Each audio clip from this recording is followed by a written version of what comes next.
Welcome to a new wave of thinking.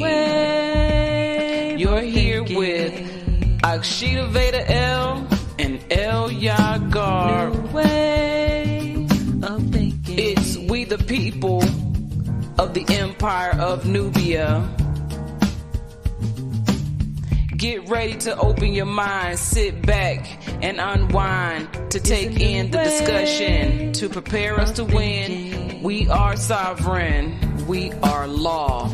We coming with concepts here that are fundamental building blocks, focusing on principles, thoughts, and beliefs.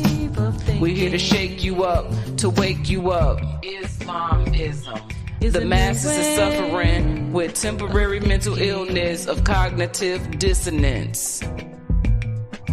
Open up your mind. We are speaking from experience, various perceptions, while we maintain effective communication in the lines of respect.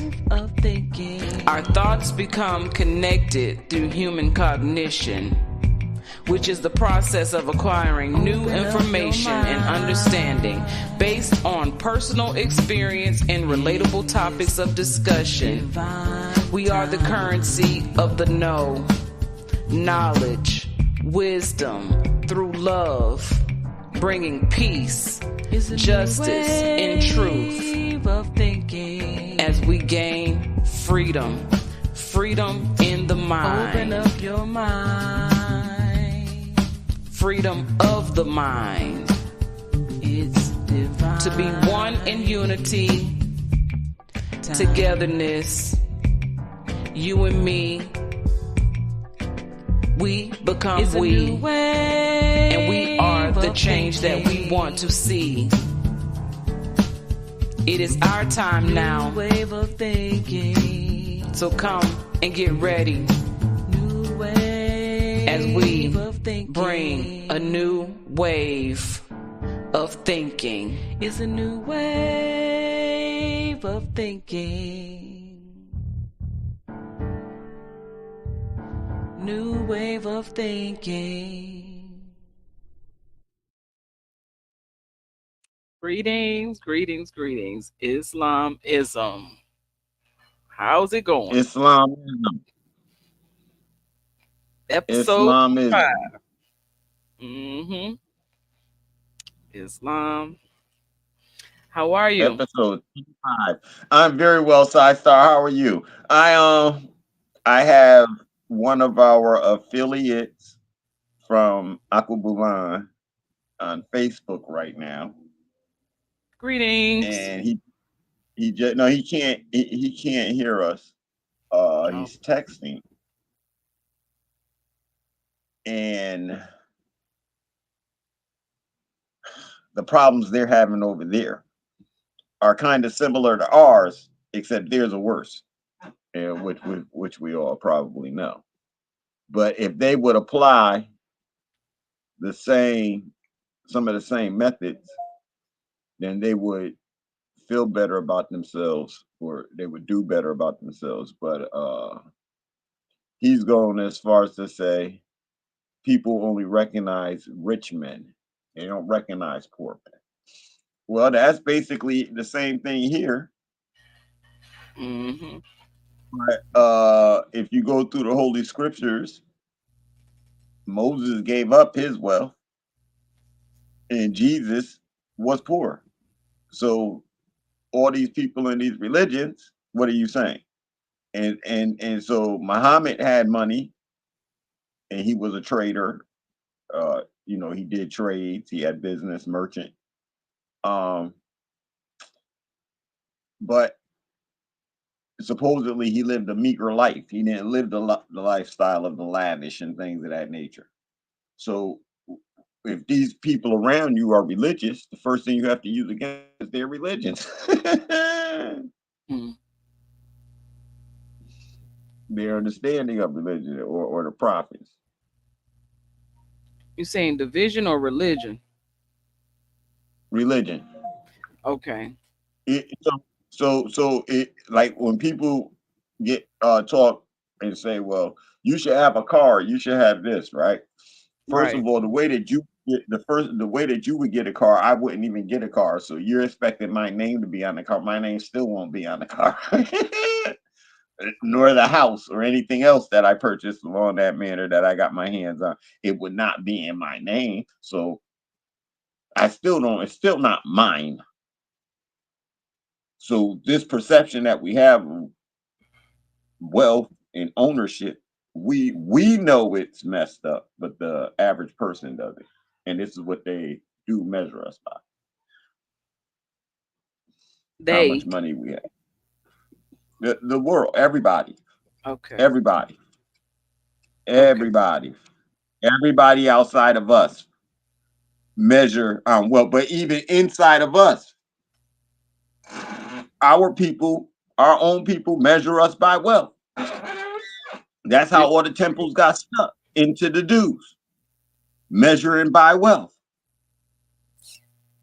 yeah. greed. They either love you and want to be around you, or they hate you and they're jealous of you. Either way, it doesn't matter if you're wealthy or not.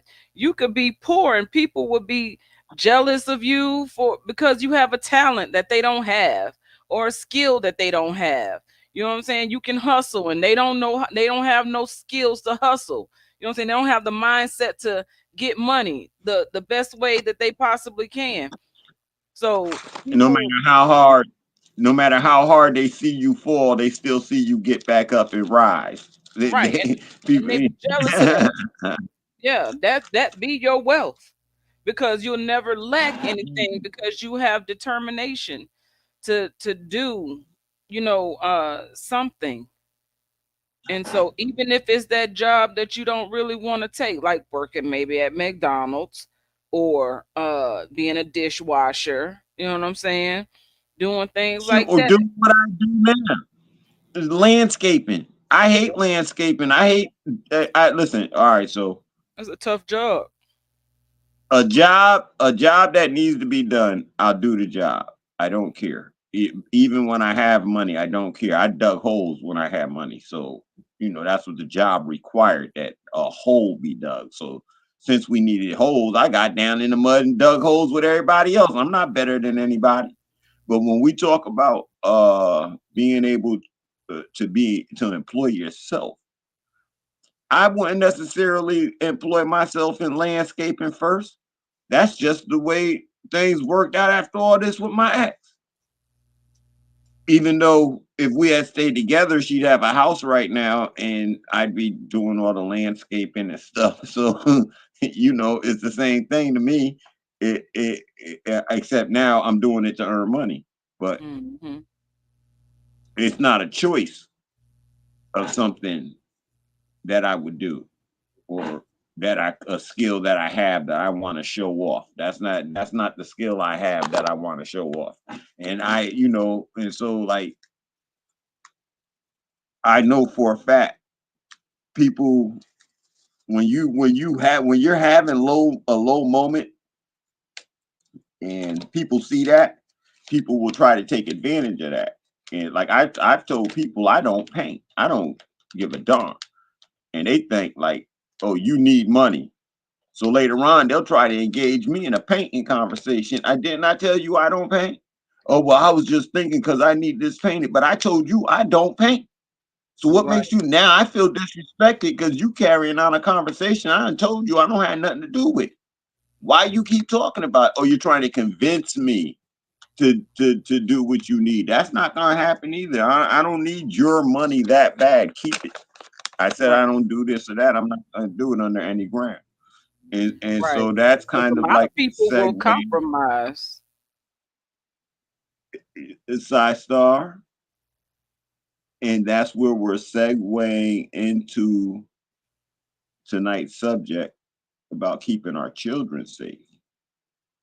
Because as much as children become adults and then those adults get involved with things, a lot of the stuff that Layla Wills, Jaguar Wright,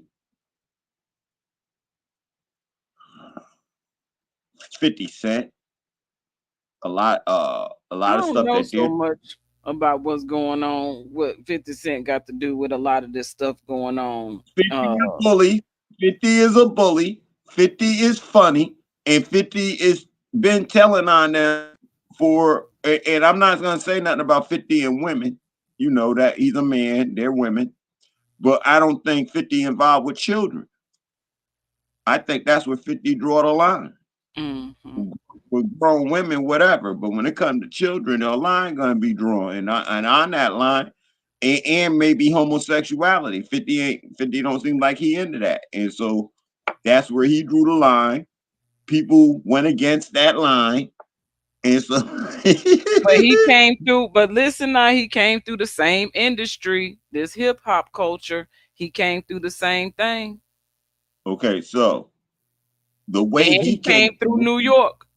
the way he came through, and the way other people came through might be two different come throughs because But no, I said that last week, and you said no. Everybody no, come in no. like that. Okay. Okay, so everybody, if they ain't dead, if they don't talk about them, if they're not on the outside of the industry, if they're with the in crowd, everybody in with the in crowds who's famous right now is in it. Everybody. You talking A about the lot of in people from crowd? the 2000s, yeah, the in crowd. Everybody in the in crowd is down with the program, no matter what set they rep in, who they with this one or that one. If they with that in crowd, they in. That's why Ice Cube said he's not a part of the go along, get along gang. Okay. Kwame Brown, who played professional basketball, he said, I'm not a part of the go along, get along gang. Too much dirt going on around here. And this was years ago. They started bringing these type of things out. And this was before Poppy, Hassan Campbell came on the scene talking about what was going on with Africa Bambaataa. And he is somebody who let it be known about a lot of grooming that goes on with the young people. So you let your children go to a hip hop party back in the 80s and 90s. And let's say it's at the high school. There's still adults at the high school, and most of the rappers were adults. And these rappers were getting with the high school students. And some of the adults knew. But because they was rappers, nobody said nothing. It was a come up for the girl. Because, a little older dude. But considering that the dude was over 21, that was statutory rape. And everybody looked past it. And they looked past it. The school people looked past it because they was committing statutory rape too. All across the board. Everybody was in. And everybody knew what was going on through that hip hop culture deal because in the Masons, and there's a woman's side to the Masons, the Eastern Stars. Mm-hmm. All that grooming stuff goes on through there too. Older women setting up younger women and telling them what they need to do and ray. Everybody is setting up everybody. And so there's something we say like people think that the master is a free person. The master is enslaved. He got to follow laws and orders and legal stuff and directions too in order to be a master. And it's your unwillingness to have law and order in our life, and the reason why we're the slaves and not masters. I yield the floor. Okay. Um, I did want to say, um, going back to how people come into the industry or into um the hip hop culture. Like you said, it's the those that go along with the get along gang. But then those who don't go along with the get along gang, if they're not dead, they did time in prison, put away. And what I believe was happening during that time is they were trying to like I believe everything is connected. And from the military to uh, the industry, whether you're an actor or actress or an artist or a performer, whatever it is you do that is attached to the industry is connected to whatever else, making a complete circle of everything all together. And so, like you brought in the Masons and the Eastern Stars, they follow some of the same protocols as the hip hop culture, fraternities and sororities, the same things. They all doing the same things. So if you're not with that, then you go to prison, and there's people everywhere. We're always being watched. Somebody is always watching and observing how you handle yourself in a situation. And so then if you don't want to do this, then let's see you make it through this. And everybody don't go into those type of situations, be it jail or prison, and make it out the same that they went in. You got to be whatever it is you say you is, and you got to walk that the whole way through. If you said this is my block and I'm standing on it, you got to stand on that in every situation. Die trying. Don't give up. So I had a revelation the other day that it wasn't always those coming into the industry through sexual favors or that type of manipulation, or maybe they wanted to do that. I don't know. Uh, Point of the matter is there's there's duality and polarity in everything. Everything can't be one way. There's always there's one coin, but it's two sides to the coin, and you also have the circumference of that coin as well. So it's not just the flat sides, it's also the circumference of that coin as well, or whatever that thing is. So, since we talking about hip hop, and that was last week's episode about the hip hop culture and things like that, things we were speaking on. Um, I made a comment in reference to if Kevin Gates was in the room, I'd be in that room. And I watched the video back, and not only did I watch it back, it was brought to my attention that to be more cautious as to the message that is being put forth here by us and on this platform. At no By no means would I be in that situation to present myself in that manner. I was being facetious. It was a joke. And so I just want to make that clear that I don't condone that type of behavior and actions with random people like that, okay? Or just because they're in a position of stardom or celebrity or whatever doesn't give them the right to approach me in that manner, because I am not to be approached in that way. So now that I got that out the way, it's episode 25 tonight, and we're talking about protecting our children and basically what's going on in the world today. Um, we have been kind of discussing just sporadically um, on some issues, and so Elia posed the question: uh, what who are the who's the youth looking up to?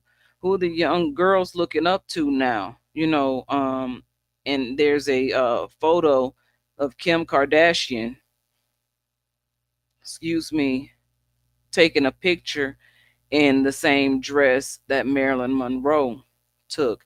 And so Marilyn Monroe has been a you're muted.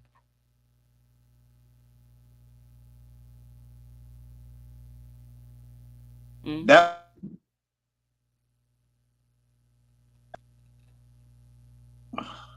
That wasn't little Kim. That was Kim Kardashian. Yeah, that was Kim Kardashian. Yeah, that was Kim Kardashian. See, she shouldn't do her skin like that. If she did, I wouldn't have confused her with Kim Kardashian. Well, um, Marilyn Monroe has been a focal point of many women, and they've even went as far as comparing um, body type or body size. Like she had a little couple of belly rolls in some photos that were shown, and they saying that this was a depiction of beauty. And if she could have rolls, what was wrong with your rolls? And so, from what I learned, I was curious. I became curious about Marilyn Monroe because I always wondered why people was always so fascinated by her. Like, what was so special about her that everyone was so fascinated? Like the media hyped her up, and so as the stories unfold about her, she was basically for lack of better ways to say it, the prostitute. She was a prostitute of the elite. They passed her around, and she was favored by, you know, a few good men, and so she was pretty much she didn't want that Including lifestyle. including both Kennedy brothers. That's what I'm talking about. And so she didn't want that lifestyle. She was basically, it's like she was being forced into that lifestyle, or she was groomed to be in that lifestyle. So the conversation carried on talking about I had mentioned a few shows before about the young lady who says that she's Tupac's daughter, and she was sold into slavery she was sold as a sex slave. And she has many stories, and I believe her case has actually, underneath everything, broken the seal to a lot of secrets, because she was one of the children being moved through tunnels and underground societies and parties and things, and she's seen so much taking place. Now, initially when she came on the scene, she was making reference to uh the ability to split, and that split was the split personality to make it through those types of experiences. You can't be you. And so a lot of people deal with schizophrenia and different types of medically diagnosed uh, mental illnesses, which are spiritual illnesses that affect the mind. And so when you go into protective mode, there's an alter ego that has to arise to supersede you. It's your super ego. We have the id, the ego, and the super ego. And so that super ego supersedes the ego. And so people stay stuck on the ego, like you lose your ego and all this stuff. But many people don't even activate their super ego. And a lot of times it's like the super ego can be activated through fear or elation. You're super happy about something, so you become this grandeur person to be in front of people, or you have to hide yourself and be someone else so you can protect who you truly are and never lose that. But she talks about her story in such a way. What is her name?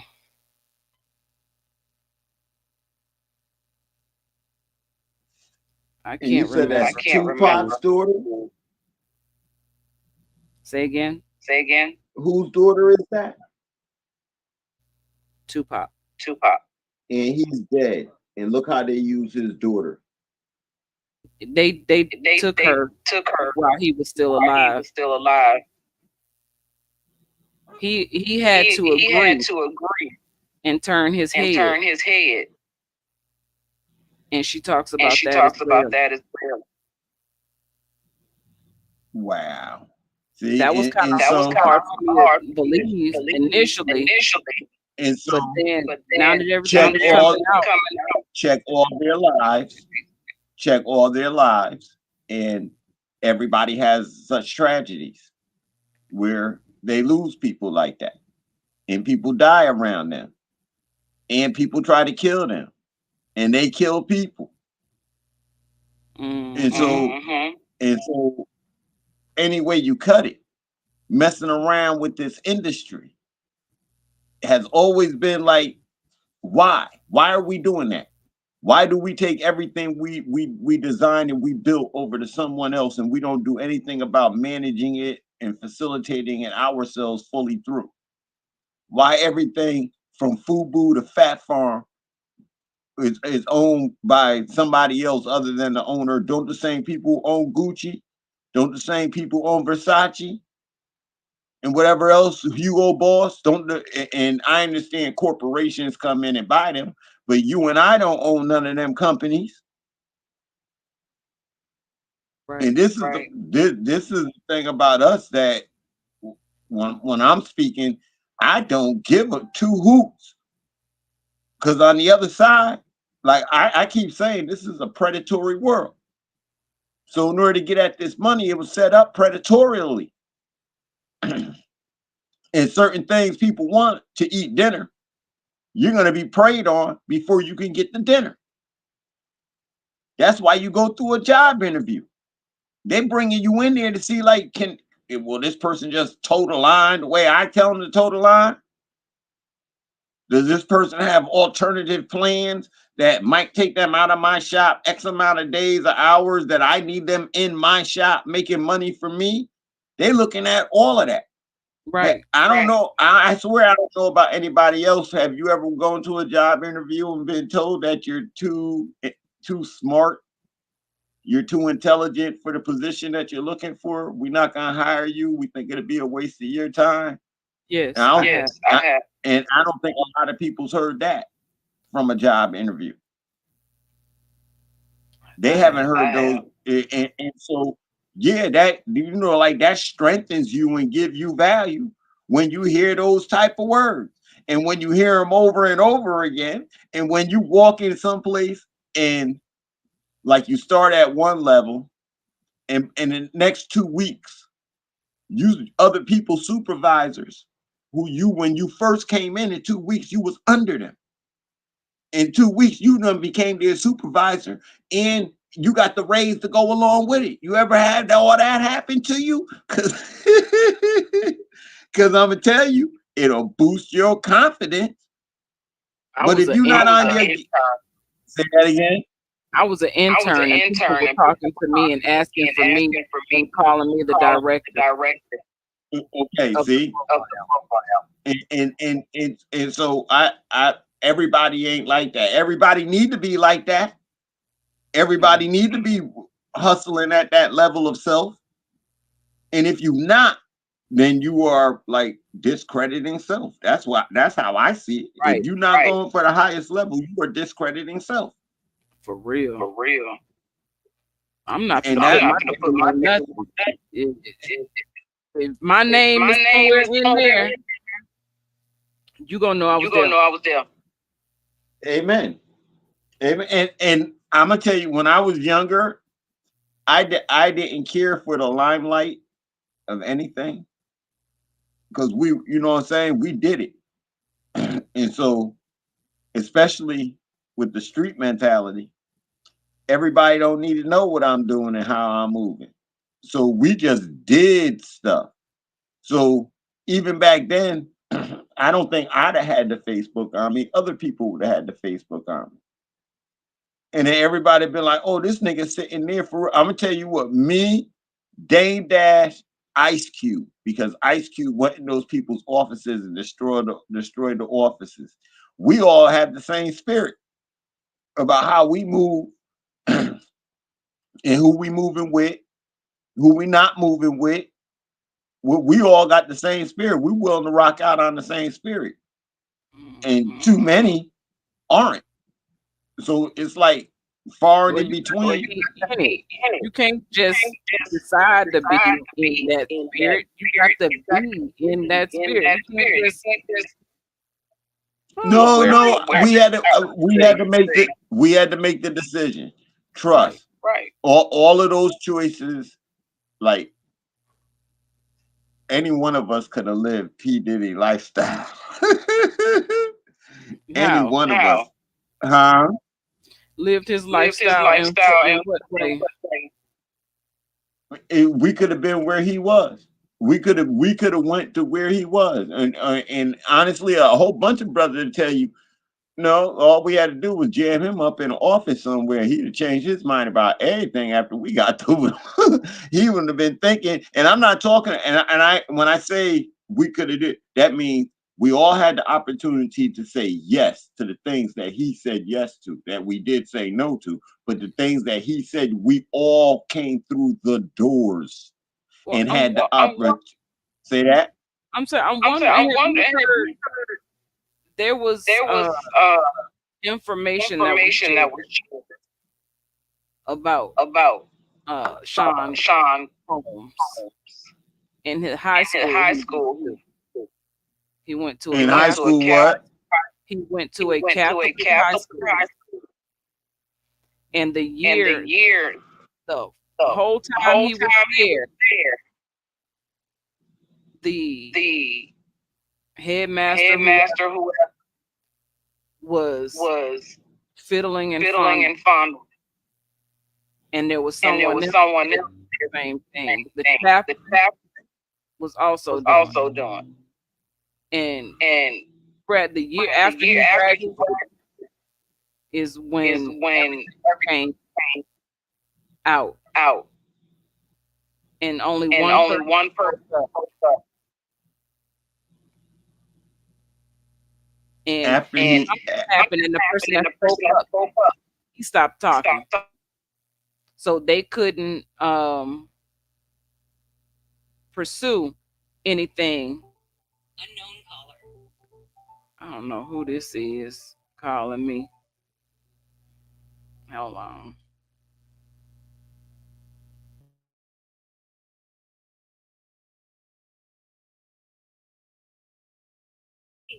How you doing, Kat? I didn't forget about you. I told her yesterday to get you a puppy, and she said it's probably gonna be Monday. Okay, for real? We can hear you. For real? We can hear you.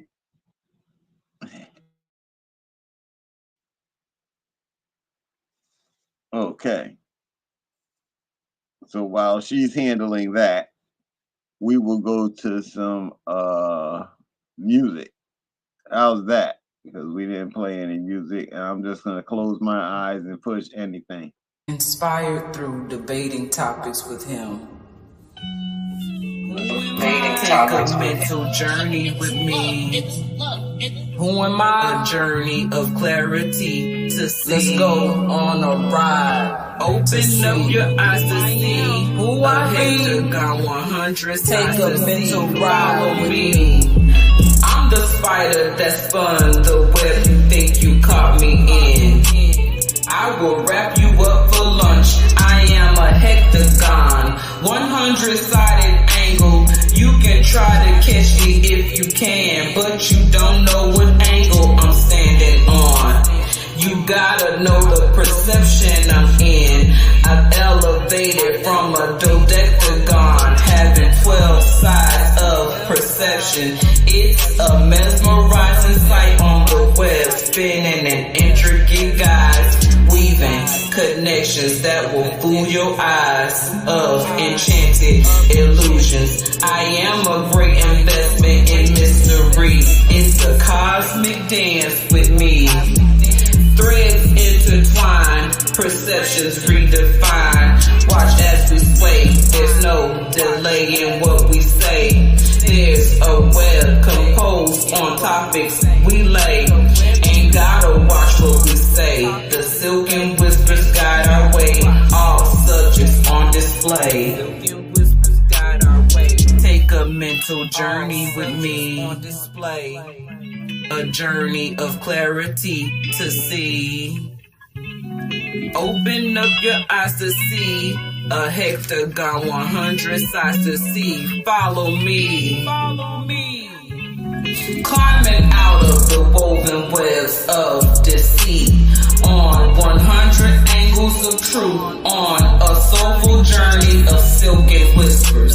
The hexagon is spellbinding of mysteries that mind-bending, filled with introspections where sanity is exposed. A hexagon. My spider web is a tangled maze in time. You can find fragile threads of perception through experience and conversations with me. Follow me, testing your senses in the wilderness on the topics which lie beneath me. Have fun on the search for me. It's a delicate climb with me. You gotta be willing to go deep with me.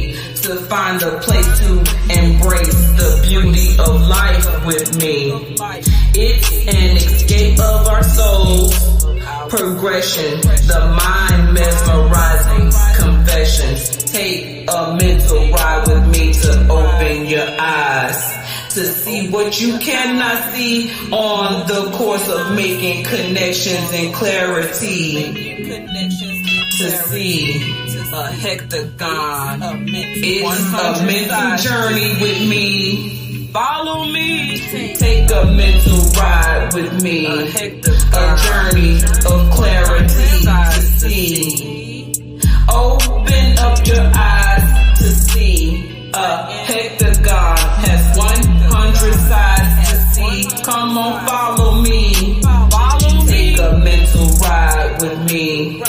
A journey of clarity to see. Mental journey with me. Open up your eyes to see. Of clarity. A hexagon has 100 sides to see. Open up your eyes. Follow me. A hexagon, 100 sides to see. It's a mental ride with me.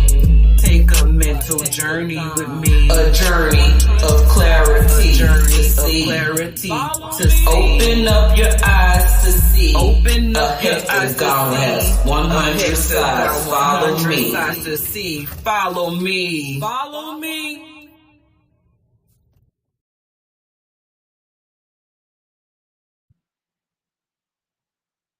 Islamism. Islamism. Thank you. For that.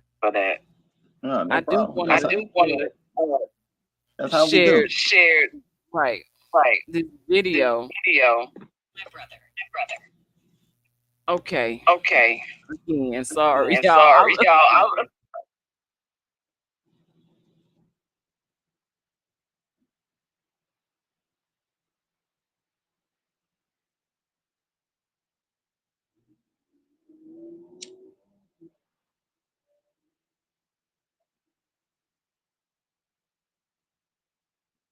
You know, I could never turn my back on my children, especially my daughter. I just there's nothing inside of me. I don't know how people could do that. If I was standing in a room and somebody was like $1 million, your daughter, people would call the police and tell them I went crazy. I just lost my mind. They don't know what happened in that office because everything was quiet, and then all of a sudden I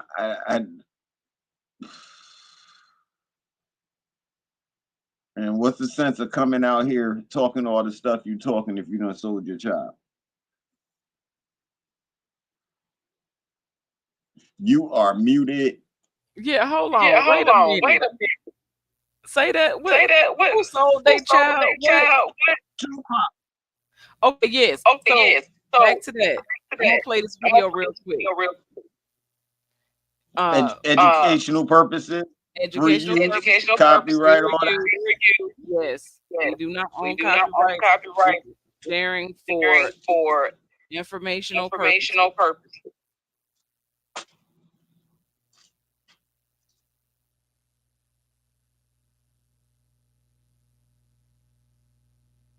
It was really weird. At first, I thought I was tripping, but no. Around that time, Unthinkable with Alicia Keys came out. It was around the time that I seen him again. And he did a collab with Alicia Keys. And people thought that was just machines and, people have that power to just completely use that voice all over again. No.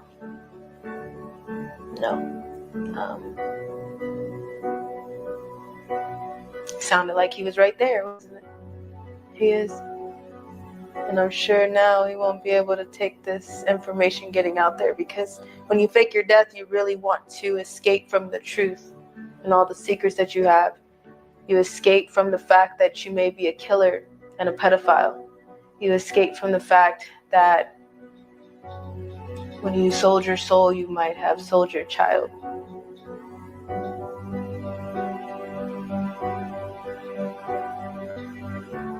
He's not dead.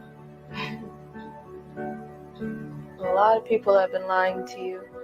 You don't live in the world you think you do.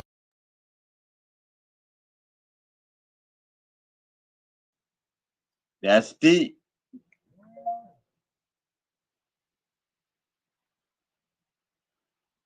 Yes, and that's just scratching the surface of her story. You think Jaguar Wright got stories or something to say? That young lady right there, she got something to say. She's speaking. She's been like deprogramming from that previous lifestyle, and she is loved, cared for in an appropriate manner now, where she can unfold and be honest and tell her truth.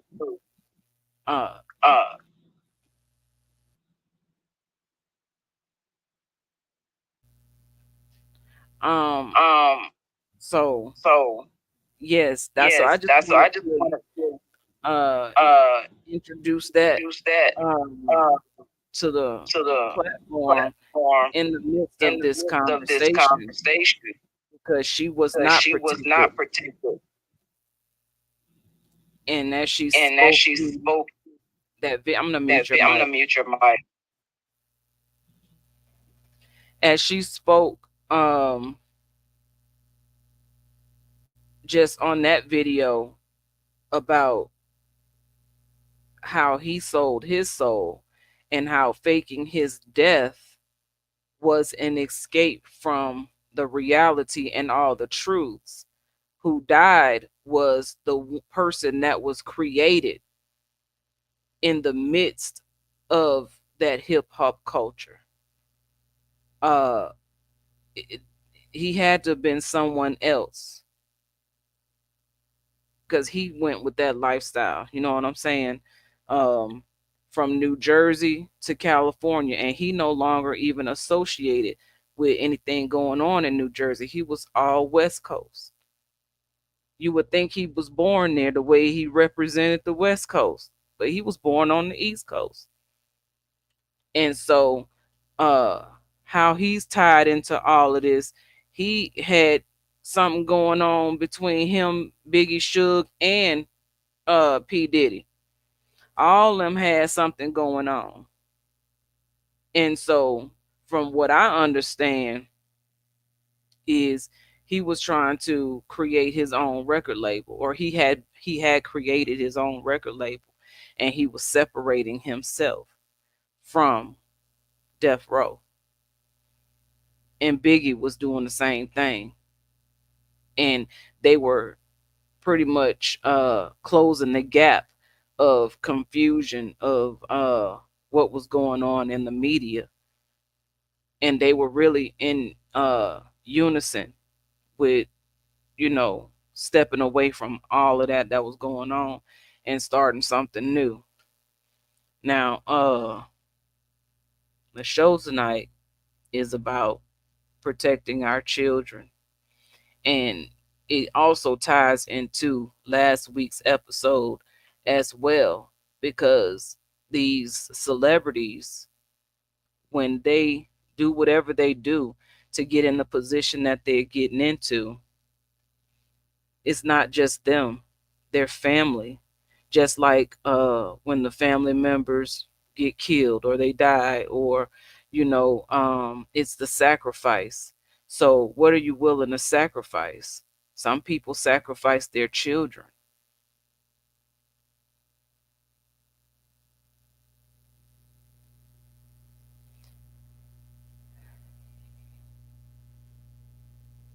So yeah. So see, I can't deal with. I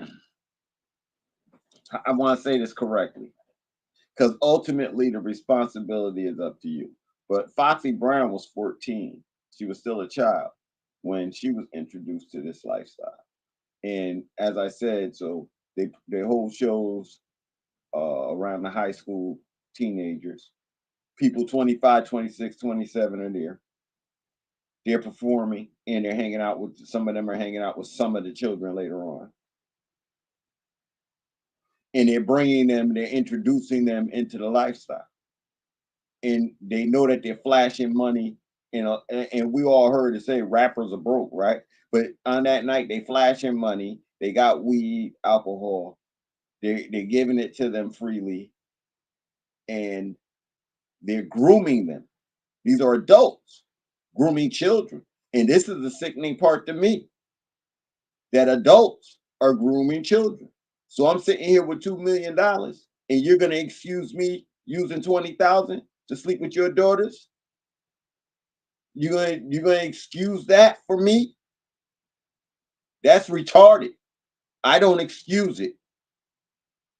I put 50,000 on the line. I tell your daughter, yo, if you come here, you sing this song for me, you strip down, you do this, we'll make more money. I give you 50,000. You cool with that? I ain't cool with that. And this is the part I'm talking about. Too many talented people have been taken advantage of because of the money. And a lot of them, it started at a young age. It didn't start at 18, 21. All them Disney kids that have been abused on that through them television shows that everybody watched through the 90s, in the Olympics, kids competing, being sexually molested. So by the time they turn 14, 15, I'm sorry, 18, 21, they're going through a little shame period of themselves. They feel low about themselves. It's easier to manipulate them. And then you got them in a circle where nobody around seems to have the care or the want really for the child except for their own particular needs. They love the child for their own particular needs. They groom the child, the 18, 21-year-old, into this. So when they come out and we find out that that child is now messed up in the head through the industry, we just take it at, oh, well, they're grown, they knew what they was doing. No, this started when they was a child. And everybody has the idea. So when you go back to Marilyn Monroe, see, I don't know what everybody Everybody reads and everybody studies. Have you ever read Marketing and Advertising from 1920s? The whole how it came about. Part of the Marilyn Monroe was part of the marketing and advertising to women, telling them, if you want to make it, this is how you're going to live. This is what you're going to do.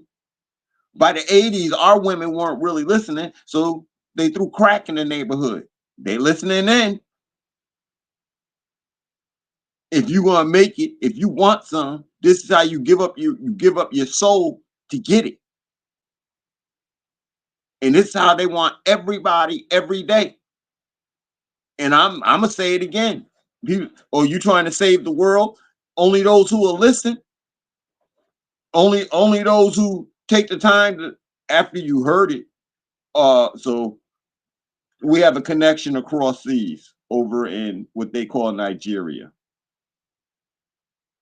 And I don't even have the fan on right now. I don't have the fan on, so I don't know what the extra noise would be. Can you hear it now? You hear a whistling behind me now? Yeah, you just somewhere in. Oh well, maybe you wrote it at 9:37. Remember, you had the fan on. I just seen it.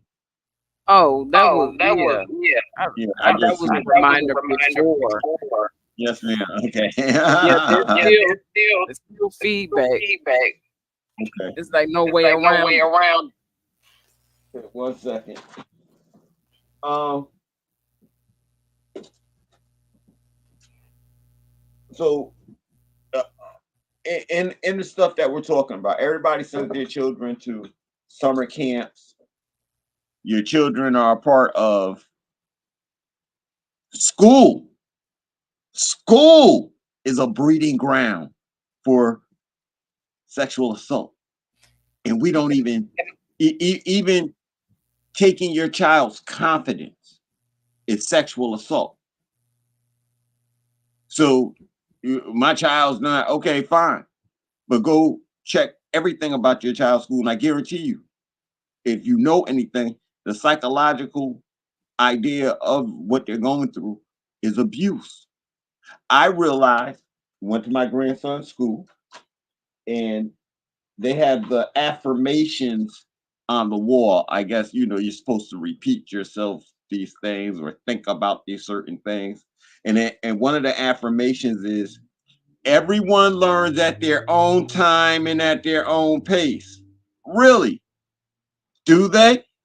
So Yeah, they do. okay, so now you're going to work and they done told you got 2 weeks to learn XYZ. I bet if you want that job, you want that check, I bet you learn whatever it is they told you in 2 weeks' time that they told you need to learn it. Everybody don't learn what they want in their own time and in their own place at all. Well, I can understand that because I have a daughter with special needs, and she does learn differently. And she does. So we're not talking about special needs at But all. what if that? But what if that was for the special needs students, so they don't feel left behind or important? It's okay. So now, see how we did that? This is, and I'm telling you, all y'all got to do is go back and check through history, and you can watch old movies and see this. 1865, slavery, integration of schools. One of the problems with the integration of schools was that they would dumb down the schools for the new students coming in. And when you go back and look at the stuff in it, dumb down is the word. The level of education that the children got before they integrated was on a higher level than when they started integrating certain schools. So part of some of those, when those Caucasian people, and you're seeing movies and they're talking from back then, see their politics of knowing that their schools, their education of their children is going to be diminished in these certain select towns and area where you have chosen a particular group of people to come to our schools. So now my children's education is going to be affected. I'm pissed too. So when we have, see, everybody wants equality. I liked when this dude showed equality this way. He said, here is a and let me get a good one. A 5-foot fence. You have people standing here at different heights who can see over the fence. But the fence being 5 feet, a few people need 1 crate. Somebody else might need 2 crates. Somebody else might need 3 crates. But if we all going to be equal, everybody's getting 1 crate, because you don't want 3 crates where the tall person is standing up there high enough where they get hit with the balls and the home run balls all crazy and stuff. So then therefore everybody gets 1. That's equal. No, it's not. But if it is equal, because everybody has. I've seen that meme. Everybody has 1 crate. When we deal with resources, if resources are things and everything is in scarcity, meaning there's not enough. So short people still can't see. But they have an equal amount of crates. Everybody's equal. The crates are equal, not the people. No, but when we deal in economics, the equal is actually about the economics of things and the scarcity of things. This is why, how many people do we have standing here who need to see? How somebody get 3? Equality requires that everybody get 1. Now, maybe if there are some left over, that shorter person who couldn't see, now maybe they can go. But prior to that, everybody gets 1 crate. That's equal. Well, now that's equal. Now, in harmony of it all, the person who is the tallest would take. I walk down to the other side of the fence so you can have 2 crates, because the fence is built. If we're all just standing in one place looking for equality, then we're not going to get it. However, we can have harmony by people who can. If you can see without a crate, why are you taking a crate? If there's a particular part of the fence and you know you could walk down and see, why are you taking a crate?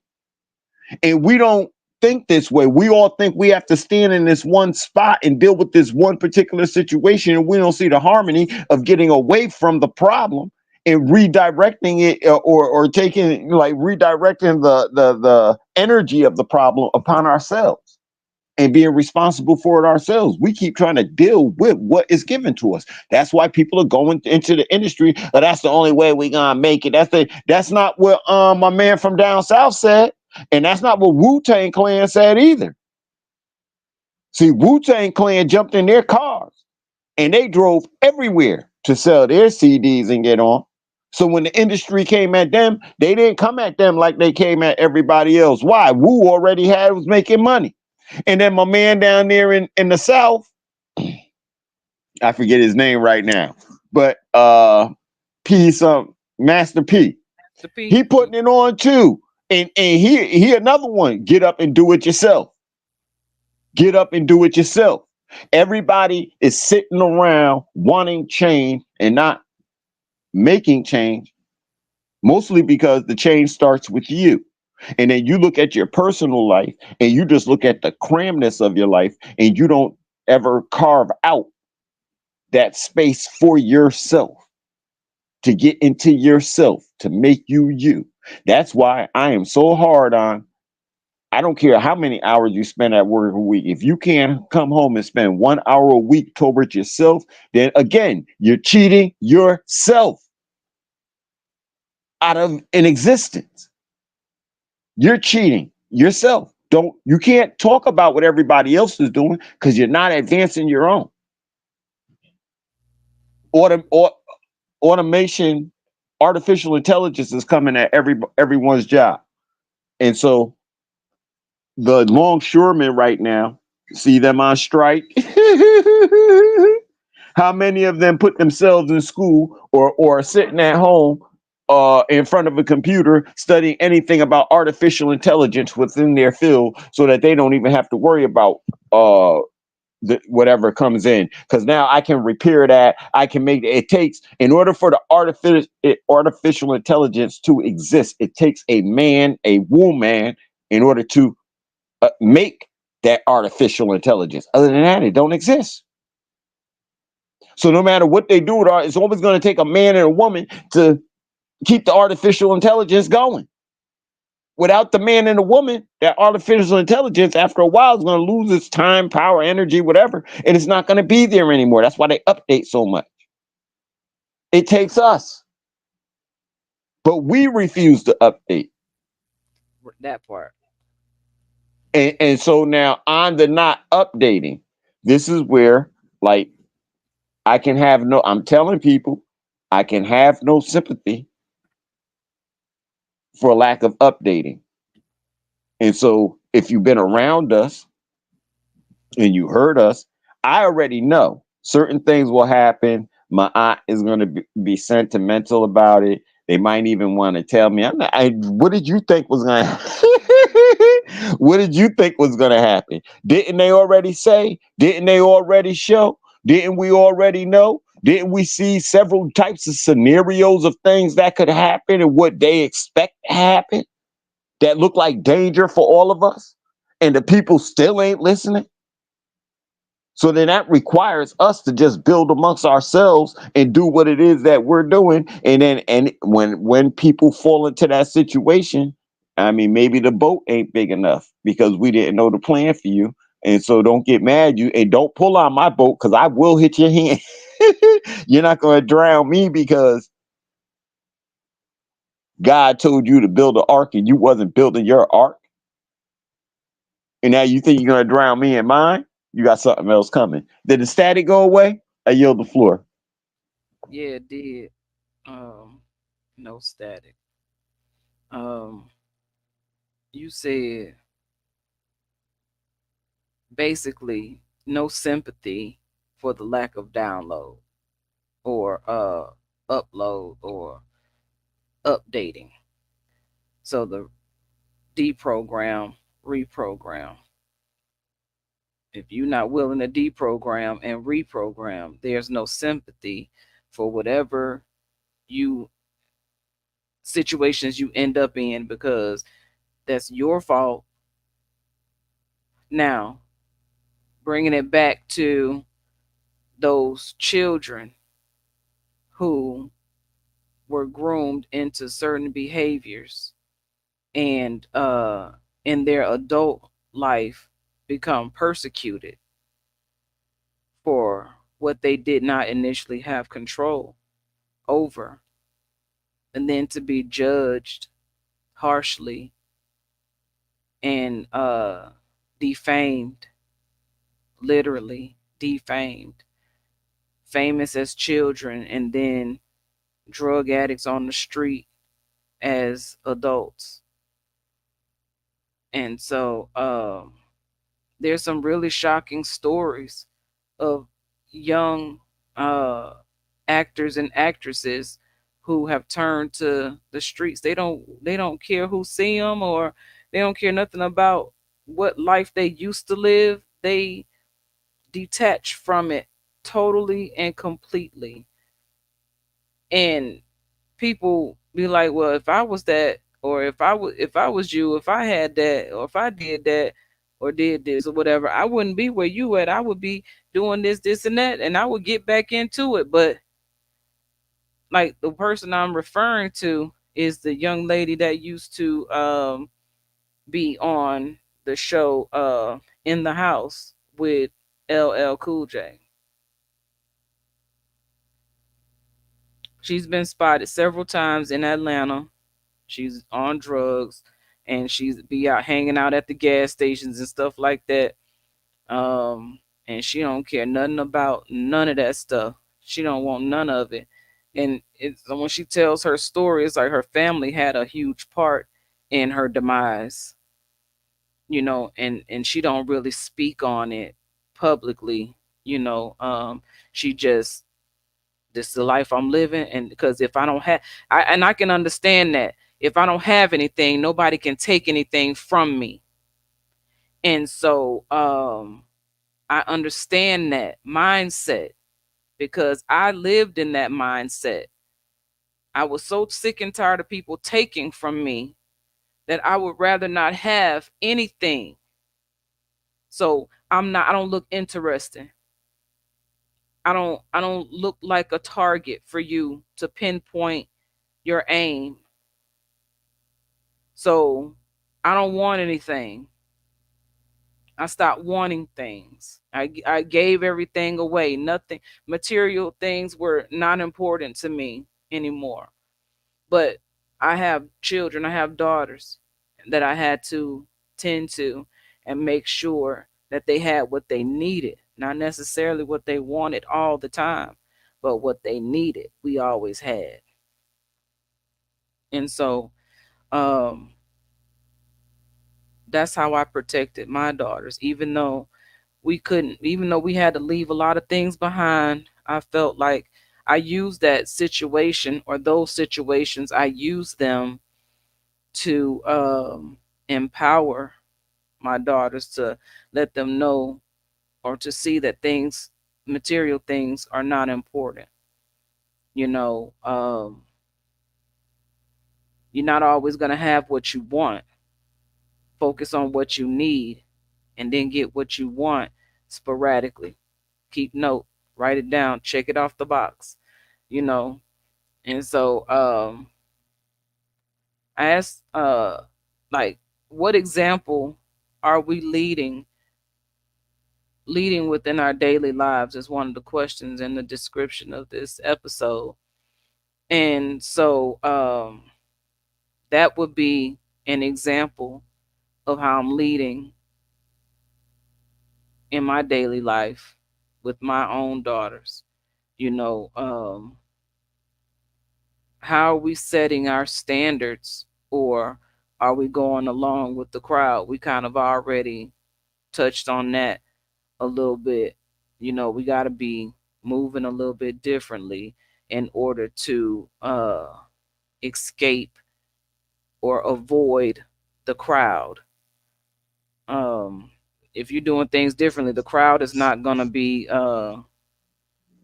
trying to get with you. They're going to talk about you and laugh at you and make you the butt of the joke. You wanted to say something? We need to be more vigilant about Yes. who we say we are, what we stand for. And I say it again. I completely comprehend. I, at heart, am a capitalist. I'm not going to have any shame with being a capitalist, with saying I love money.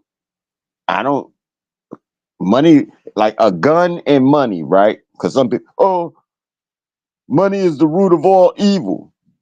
No, just like a gun just sitting there is a gun. Money just sitting there is money. It ain't doing nothing to nobody. Sugar is the root to all evil. Sugar is the root to all evil. So it's you. What are you doing with the gun? What are you doing with the money? That's the root to the evil. Not the gun or the money. It's never the object. The object just sits there when no one is touching it. But then when I come and put my mind behind it, whatever I put behind the money or the gun, that's the evil. But it's not the money or the gun. We keep trying to sound smart every time we speak, and we give our power away in most of the things that we say. And so what am I doing to lead? I stand on the ground of accountability at every level. I am responsible and I stand in duty of what I'm of mine, of me. That's the way I stand. And when I speak, I I only speak what I know, and I only speak it lawfully. I will not speak outside of being a sovereign, outside of being a Moor. I won't speak to anything, any lame conversations or this, that, or just a question. It will always be answered from a Moorish perspective, from a originating perspective, from a governance of self perspective. I don't care what the conversation is. My end is to come from the governance of self every single time. So that's what I do to lead. No matter what other people, oh, well, we're going through this and we're going through that. And right now, I'm going to answer you from a Moorish perspective every single time. You won't get anything less. If we're not the word, right? Ain't that what everybody? The word, the word, the word, the word, the word. I don't think half the people believe the stuff. Excuse me. I think you only believe the stuff that you read. You don't know it because you don't exercise yourself within it. When you say God is my protector, you don't believe that. Christian, Muslim, Israelite, you don't believe that. Moor, you don't believe that. God is your protector. Then why you running around getting protection from somebody else? Ooh. And people, I told y'all, I'm one of them hard-headed, arrogant brothers. You're gonna get the same thing in person that you see on here. And I know it's the reason why some people don't like me. I don't care. This is what you're gonna get because we're not gonna play any games. And then all of a sudden, you got me in a situation where I now have to forcefully speak. No, as you were speaking, I ain't with that program right there. I don't know what they talking about, especially when you're a Black African American, United States citizen. I ain't down with that. I done stood in court and let a judge know I wasn't a United States citizen, that the documents that they had on me were the United. And he said he accept that. Now, how I look walking out here ever being Black or African American or a United States citizen when the courts don't even accept that from me? They can't even force that on me. How I look giving that up at any time. But we don't comprehend. We don't get it. Only thing we want is the money. You being free, isn't it more important than the money? Knowing how to be free, isn't it more important than the money? With or without the money, don't you want to be free? No, they don't. Because if that was the case, we wouldn't be having this conversation right now. Everything would be understood. So I don't The want to word see no more understood marching means through the no streets. explanation. And Well, since you don't want to be free, don't come marching through the streets after Trump winning this election.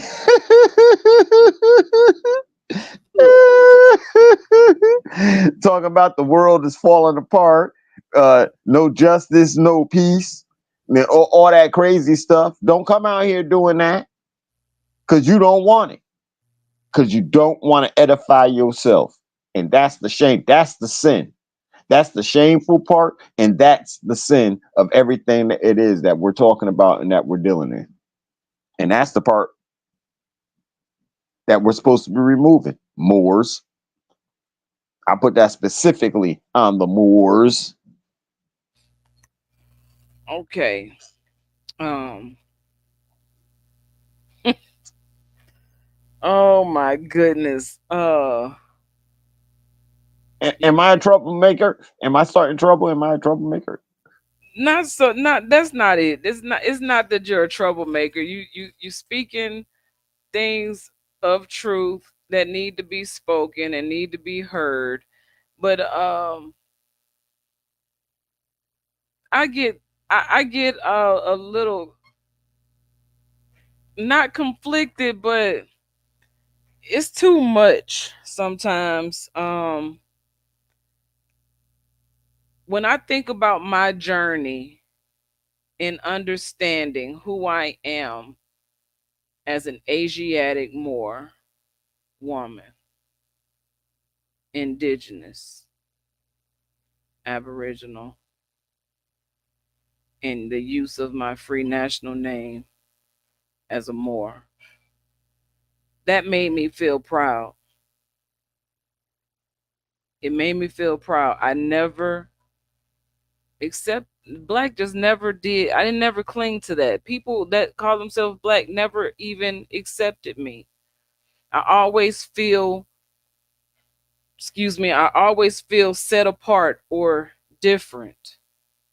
And so I was glad to come into information that literally set me apart, and made that okay and justified how I felt. Now, uh we cannot argue the fact that over the years, with the different name changes or category and race changes and titles changing for the melanated people of America,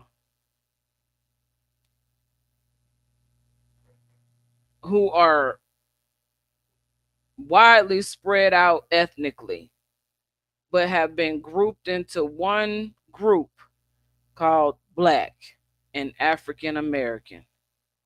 Some people say they're Black and some people say they're African American. They're not even the same category of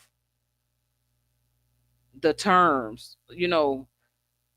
Some people don't use African American and some people don't use Black. So, why I'm saying this is because it just came into my mind, like, Chinese people, Japanese, Vietnamese, all these Asian people, Pacific Asian and Asian, whatever, uh, people get them confused and may call a Korean person Chinese, a Japanese person Vietnamese, a Philippine person, you know, people from Guam, people from the island of Palau, which most people don't even know there's an island called Palau. So these people, they favor and their features are similar, but they are not the same. Now, some may say that they originated from Asia, from China or Japan, and their island broke off. And when their island broke off, they became a different group of people. They were no longer with the masses. And so that's kind of the same thing with the Moors, African Americans, and Black people.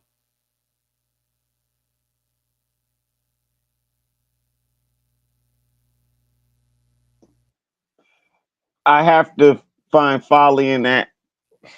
I have to Okay, because, have to. huh? Okay, because Black and African American was not a choice of your ancestors to be known as and to be proudly recognized as Black and African Americans. In 1619, it was chosen for you that you would be Negro, Black, colored.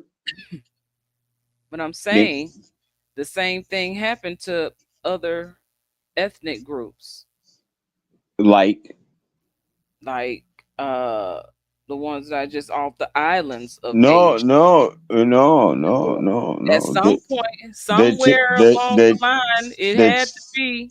the Chinese and the Japanese, the Korean and the Vietnamese. That's like saying the Mayans, the Cherokee, the Wampanoag, the Algonquin, the whoever else was over here. They're all one people. That's Not what happened, though.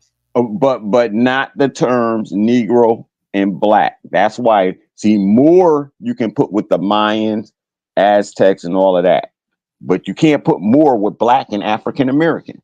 I'm just saying it's a new category that was created for the new mindset of people that they agree to have. Either you agree to have the mindset of what we call Black and African American, then that's what you are. You can't make people be what they don't choose to be. Right. Or Oh, okay. So if you until choose to they, be, if you yeah, choose, Yeah, it brings back the no sympathy rule again. If you choose to call yourself Black and African American, there is no sympathy for anything that goes on with Black and African Americans. Well, None. here's where I'm almost forced to be here right now. In my thoughts. Um, because of how I see things. Hmm. My And aunt, my aunt better bring. I'm telling you that this is what I'm talking about. See, and there are other people who are hearing, who are around it at the table, and this is everybody's freedom because once the papers get written and everything goes down, anything that came out of my mouth, I'm not turning back on. However, I do expect to be like softened up by my aunt. I expect that. And that's why I'm gonna keep putting it out there. And then if I'm gonna tell my aunt this, and when I say my aunt, I am not just talking to Side Star El Christina. I am talking to all the women when I say my aunt as a collective. That's the only thing that ever slowed me down in action as a general on the field, handling the ignorance around us to save our children and you is your voice. After that, nothing shall stop me. So the stuff that I'm saying right now about no sympathy for blacks and African Americans, people would think, oh, he doesn't like black people. No, I have family who consider themselves black and African Americans.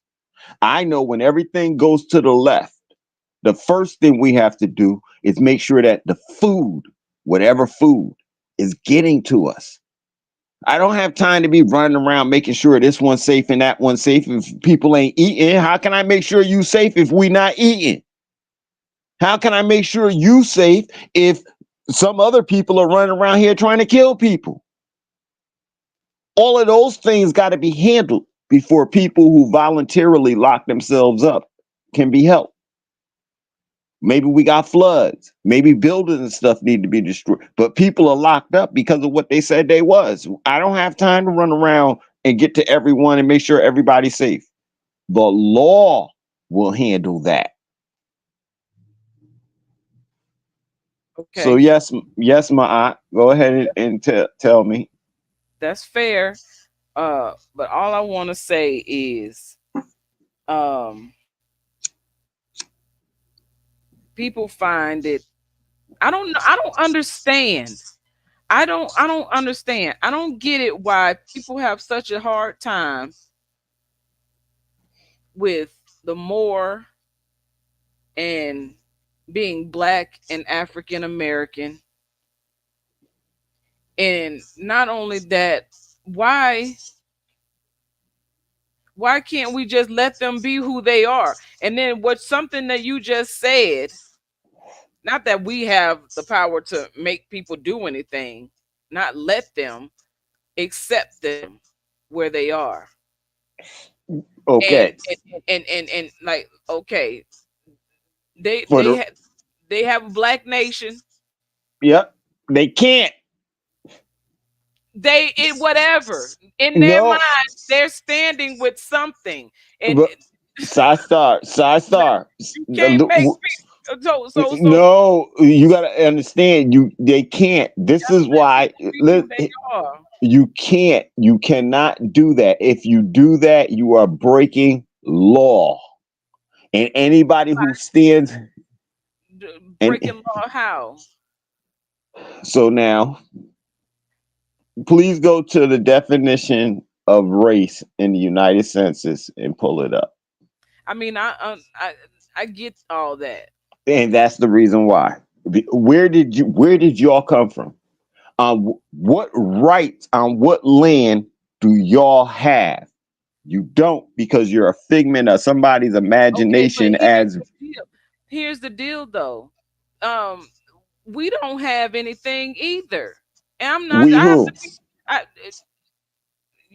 right here.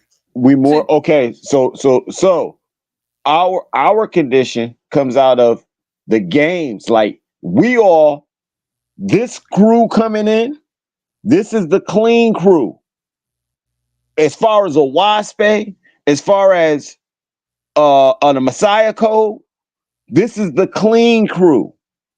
Everybody else, and this is why I said I didn't do it. Everybody else is dirty suspects somewhere. When all them more when them sheiks can say to me, we already sat together, don't ever expect us to get together, we not getting together. Oh, that's your ego and your pride. That's why we don't have nothing, and they all before me. Right. So even though they call themselves Moors, they still have a black mentality. Amen. So that right there is the point. People have a black mentality, even wearing the Moorish national name, I free don't. national name. Not I do. you, No, not well, you, okay, so not so me. so here's the mistakes everybody made. Here's the mistakes, and it's not mistakes that everybody made. These are the lawful parameters of everything that's going on. Because I was told, well, brother, you're a Moor. If that's what you think, go build it. Oh, is that the way this works? You're a Moor. You're a free person. Whatever you see, go build it. Well, I think you sheiks are crazy. Brother, whatever you see, go build it. See, now you got my brain working right now. Because in what it is that we're building. And see, all these titles and stuff are freaking crazy. Yeah. But in order to Titles are used to separate and create division, and that's exactly, and it's like we'll never get to a point of unity if we're always at a point of division. So I understand what you're saying as far as being lawful, but then at the same time, this on is the something, this is, look at the amount of people that call themselves more, and those amount of people that call themselves black and African American so let me combined. ask you this question. So we wake up tomorrow morning, and all those who everybody has to line up according to what they claim their nationality to be. Yeah, By we the would have end the of it, shortest line. and say that again. We would have the shortest line. So by the end of the day, everybody who's black and African American is put into FEMA camps along with a few whites who didn't That's answer correctly. that's when They're they'll realize what we were okay. talking about. It'll be too late. So this is what I'm saying. No sympathy. I get that. Under these. Okay, so. But here's the deal. That's just like we having a conversation and saying the Chinese aren't like us. The Chinese Americans, they're Chinese, but they're American too. How's that? They still have their nation as China and Chinese, and so Them don't even speak the language. they still have their nation of China and Chinese. Blacks and African Americans don't have a nation by They don't their see own. that. They believe Okay. the So United States is their nation. And so not just the United States are their nation. They believe that their religion is their nation. okay. So all right. So I'm gonna say this again. For those who have heard the words, and for those who hear the words and see, these are the words. The offices that are being built here will not be running around at FEMA camps trying to release people, because everybody around here needs to be making sure that the ones of us who are healthy are remaining healthy, and that we got food on the road, and that any roads or anything that was destroyed, there is either some type of protection or structure about to be built around it. That becomes our job. That becomes our duty. before we can deal with people. People don't And know how to deal with futuristic things. You talking shit. remember we talked about this before. The stuff that we talking about ain't even in this day and age. It's a different time from now. What a FEMA camp? Not the FEMA camps. Them, yeah, all of that. Yes, the Oh, FEMA okay. camps. But I'm saying it Uh, just in general, everything that we're talking is when we talk about these things right here, as far as what we're doing and how it's gonna, planning for the future is futuristic. It's nothing that we're doing right here, right now, today. And so I believe that if we had what you're speaking on right now, today, there would be less arguments and there would be more. I don't hate to use this word, but conversion in thought process of who I am and what I am and where I am, because I would feel secure and safe. Most people are stuck at not feeling safe and not belonging to anything. So, in order to belong to something, the biggest group of people that you can belong to as a melanated person in America is the Black and African American people, because they're sticking together. It's like trauma bonding, okay. and they trauma bond through religion. And I will, like I said, I can't stop anybody from claiming in this way. However, all of us need to know and be prepared and operate where the sympathy and empathy doesn't matter right now. And I know for a fact many of us aren't in that way. Two, I mean, listen, I'm gonna say this again. My own family uses the terms Black and African American. Going by the law, they done shut. Right now, the wharf is on. They're having a food supply chain thing going on right now. That's being messed up. Oh yeah, the strike. They had a turkey for $90. A turkey cost $90 in the news. Yeah, and lady was at the store, turkey $90. So the war zone that we've never seen here. Go study every other country, and this is what you see. These are the type of things that one day you wake up, the food is at a high price. Next thing you know, everything is shut down. Now, I have an idea in my back pocket that says I'm a Moor. And so when the things go down, I'm a Moor. I'll be let go. Other people will be rounded up. I cannot have sympathy or empathy for their situation at that time, because if they're rounding people up, I have to go secure me and those closest to me in my environment. And in order for all of us to make it through, we all have to think like that on Well, day one. well, here's the deal. This is where I always get stuck with this type of stuff. You know what I'm saying? Mm-hmm. Um, because we can talk all day long, but we don't have anything to show for what we speaking on. People gonna What? look at us like we crazy and Okay. talk So what? about us like we So crazy. right. So now, when we say nothing to show, I mean, like the what they see as I understand what we're doing. Please, let's not. Let's don't. okay. So I yeah. don't want Go the message ahead. to Come on go now. across as if I don't know what we're doing. I know Nah. what we're doing. I'm But just saying. say it. I'm in Say the it to mind. show. Yes, I'm in the mind though right now of how do we reach the people in such a way. We can't keep on combating people because they call themselves Black and African American. They don't know anything else. And when they see us talking or hear us speaking and see us coming, we look different, we sound different, we walk different. You know what I'm saying?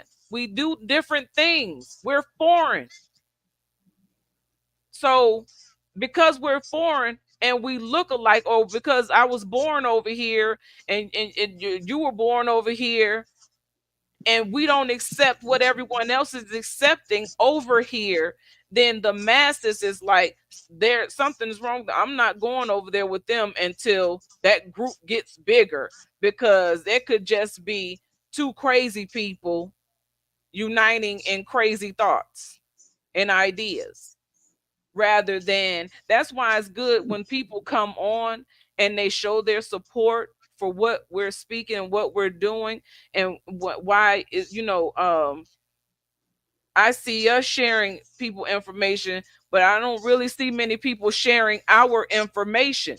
Okay, And hold on, right there. Okay, all right, because now when you say stuff like that, right, and these are the points that I see. Everything that come out from right there is the same thing that I'm speaking on, about no sympathy and no empathy. I get that. Okay, wait. So the fact of them not sharing, I've said it in private, I'm gonna say it in public now. There's about 3 or 4 different things that are happening, and the fact of it's not gone, of people not sharing, and it's a personal thing with them, where they see us in a personal thing, and they think we're setting them up for the big scam, and or they're waiting for us to have a fallout because people feel like they know either you or me and the way we carry ourselves, and we're too strong for each other, so we're going to have a fallout. And so people are timid right now because the last thing that they are used to is seeing a man and a woman actually get along. Eventually, some Steve Harvey stuff got to come out of this, or later on, everybody, I'll be gay. I'm just up here talking. You're probably gay too. Everybody has their particular thing. Right. How okay. So, I mean, my God, if you go through YouTube right now and put Farrakhan and Diddy, there's a video up there saying something about Farrakhan trying to keep stuff on the low because him and Diddy. Okay, because Okay, what? so yeah, so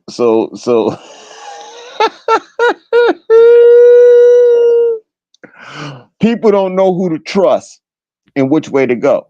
But I'm saying this. So I've seen your writing style, and you see my magazines and stuff. You see my writing style. Well, my newsletter. The Mm-hmm. documents are going to be put together and sent in. And when they're put together and sent in, and I'm quite sure you can see, well, for the stuff that was already written up, if everything is done correctly, this could absolutely be done overnight. However, people help it. Like we talked about finances and stuff. I'm doing like 3 or 4 different things about one thing that there is no assistance for while we're doing it. It just got to get done. So I can't look for the assistance. All I could do is make the information public and then like read the reports and stuff and let people know like right now we can safely say that we have $60,000 a month to pay for housing. We got another 60,000 for businesses, for corporations. We got more than 60,000 for corporations. You like, you want an office building downtown? We could go get an office building. But putting this entire package together is work. Through another brother's work, everybody's worth 3 grams of gold. And It's not that you're worth 3 grams of gold, but you have 3 grams of gold. It's yours. Just by the way he did it. You know what I'm It's saying? it's what's contained within our system Yeah, as it's periodically who we are, a portion of who we are. yes. And so in the financial in the economic, financial, and monetary value pilot world, certain things have to happen and take place in order to make it actual. And part of that is if we want to own it.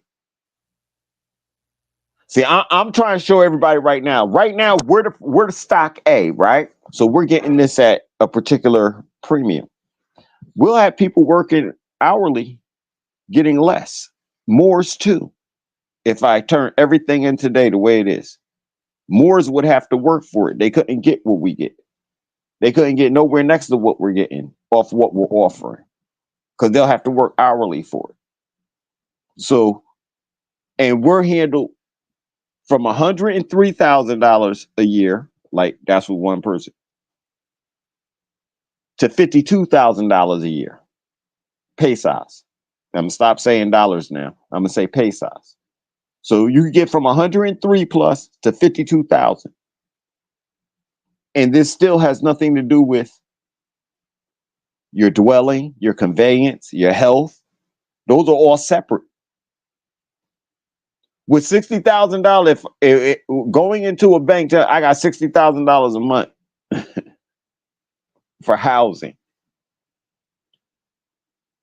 Do you know the number of derivatives that'll come out of that? Mm-mm. Oh, and so this is where people get hired at because you didn't come in to do certain things. This is where you get hired. And once you get hired, you're hired. And really, you don't want to work for me. Nobody wants to work for me. That's why I do all my work myself. Because if you say you work for me, then I expect you to work like I work. And oh, you're handling like 5 different things at one time. Yeah. Mm-hmm. That's how we get down. That's how we get at this money. Five different aspects has to go at this one thing. Why? Because they put 3 in theirs. So we have to go a little bit more in Don't order to nobody, secure. and don't nobody want to work for you no way because what you paying? Can you pay me more than they're paying me? And if you can't pay me more than they're paying me, I'm not. What I look like Let me stop ask you. working for them and working for you. Okay, so if you went, let's say you went to get a higher job right now, right? And not you personally, but the average person. How much Mhm. would you say? How much would you say they make a month right now?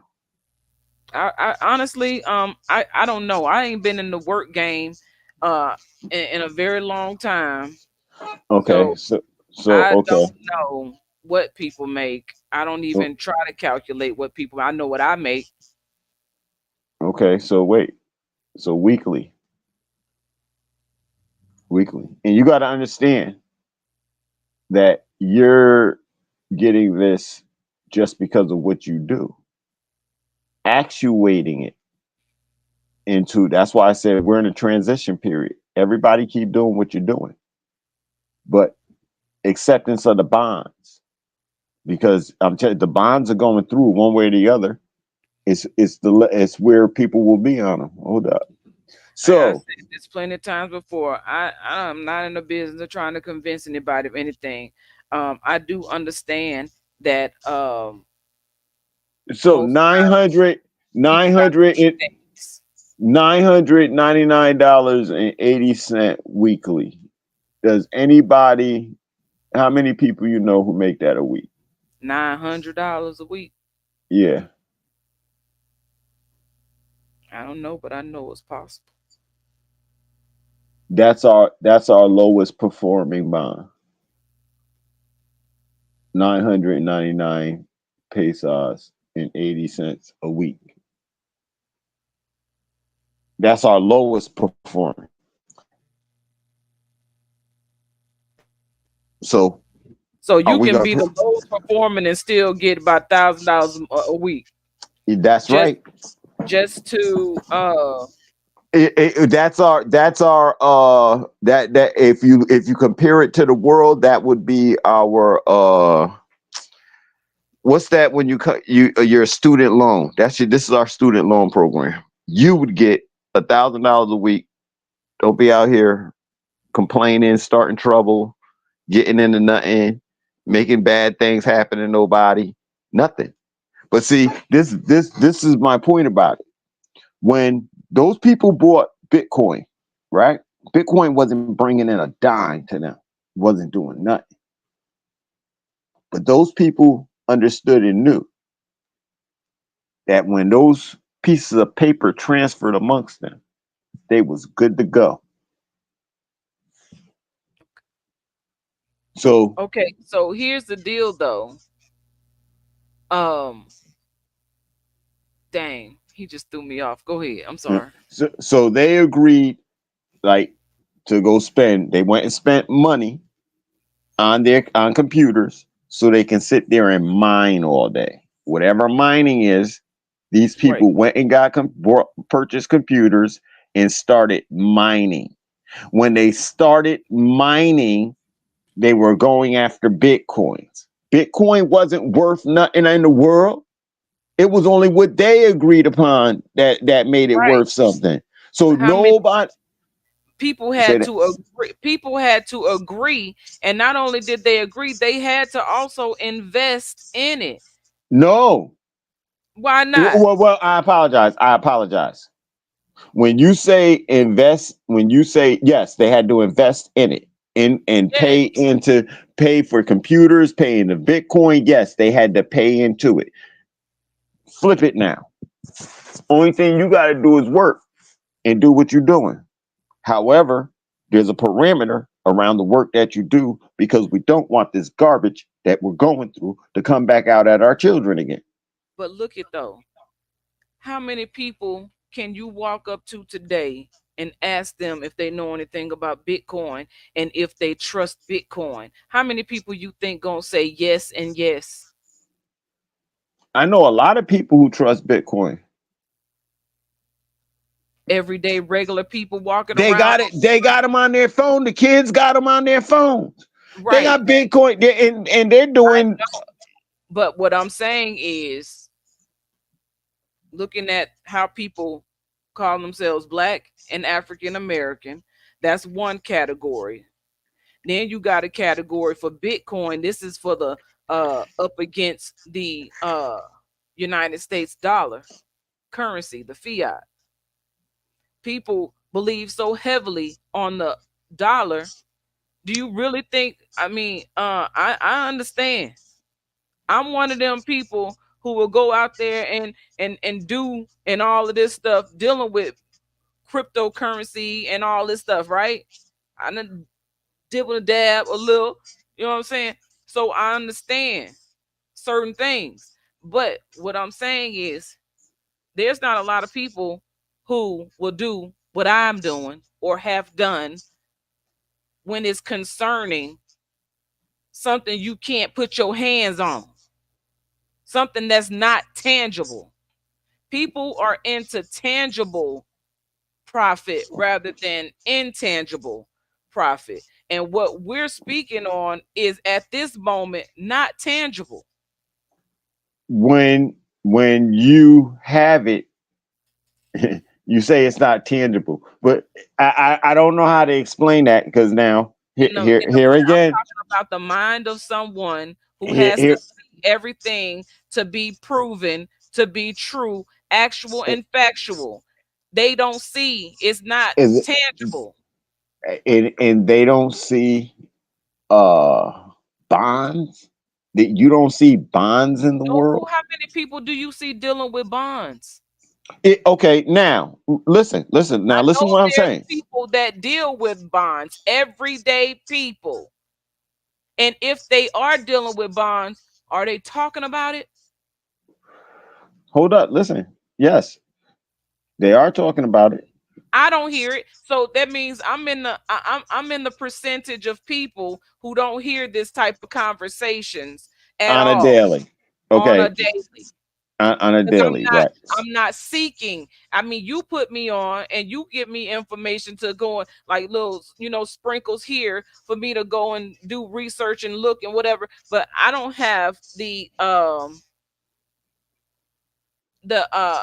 know of interest really of what to go and look for, because I'm not looking into it individually, personally, myself. And this is what I'm being moved towards to do, to look at these things for myself, to understand these things for myself. I'm just one person, and I'm looking at things slowly but surely. But I have like 15,000 other things going on right now. I can't be financed too. I just like, what am I going to Oh, focus on? I So, listen. I comprehend that, right. and So, that's and so, and then there's plenty of information on YouTube, short clips and things like this. But and I see all the thousands and millions of views. So people are watching, people are have the information. There are people out there that know these things.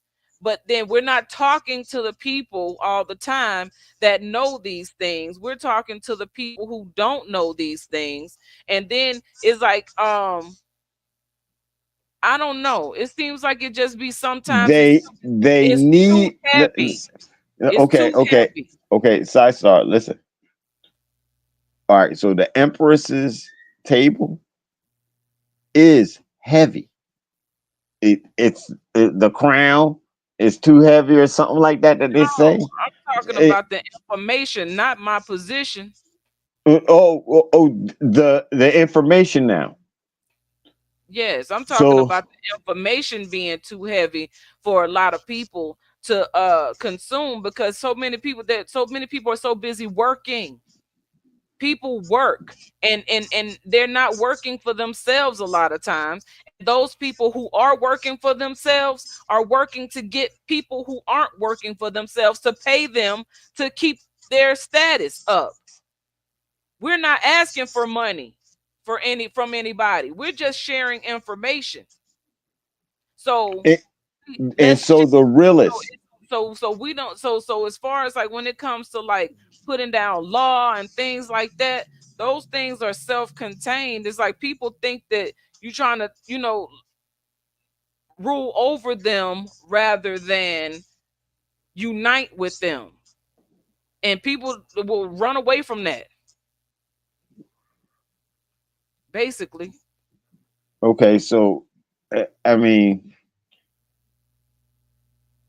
if the truth was told to the people from the beginning, then I wouldn't have to tell them the truth the way I'm telling the truth now. And you remember when I told you I used to go off and fight in my little wars and stuff like that with people on the Facebook groups I used to and do the think, same thing. okay, so when I do go through my Facebook, right, Hmm. and stuff like that, let's just say I see people and things that maybe I shouldn't. These people and things I shouldn't be seeing, but I know people are listening, even though they don't want us to know they're listening. And so there's a lot of sheiks that do listen. And I'm just telling them the truth as far as who we all are and how we're supposed to be doing this thing and what the truth is to the people. Because there's a lot, come on, man. There's a lot of things that are said that are not going to be accepted. And I see it and I hear it. And they let it go by, but they know it's not going to be accepted. What are you And referring to?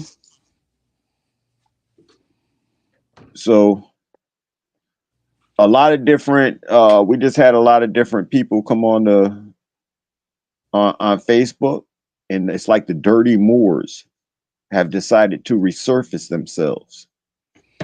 They never And went nowhere. They've been right there the whole time. oh, they're popping out of the woodworks now, and They're pushing their agendas. What's their agenda? So we got one group sitting here, and this group is still the mother womb, darkness and blackness, and things of this nature. And so you're a Moor talking like this? Say that one more time. The darkness, the triple darkness, blackness of the womb. See, they're on here, they're on the social sites, they're giving out information, and all of us are clashing. And a lot of the sheiks are already friends with these people.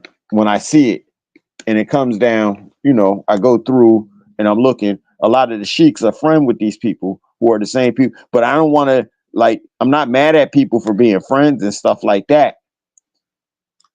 When sheiks come and tell us and they give us these books, and then all of a sudden you got a sheik telling you, well, all of that isn't from Prophet Noble Drew Ali. When I got it in my hand, I was told it was from Prophet Noble Drew Ali. What are you saying? What are you talking about? Yeah, what part? What's going on with all you sheiks that y'all can't operate out of love, truth, peace, freedom, and justice with each other? So even we need a treaty amongst us in order to operate out here functionally. Yes. And do what we do. So in us needing a treaty, I'm gonna say this: we really don't need a treaty because it's already built in. However, for individuals and for whatever, if they're Masons, if they're a part of this group or that group, that 501c3s, this is what I see when I look around and when I hear. And when I know I have the teachings in front of me, and we were told not to go to the side of Al Islam, but yet and still you have brothers. But look, some people that be the first thing that they come in contact with outside of Black and African American. Sometimes it be the first information that they receive.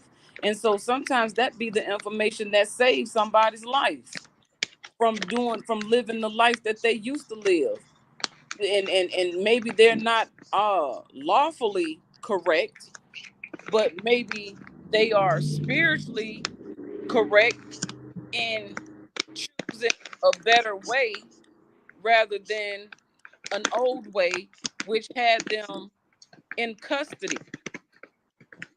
So rather be that way, they change and switch over, but the information that they had was Christianity, Al Islam, or whatever religion.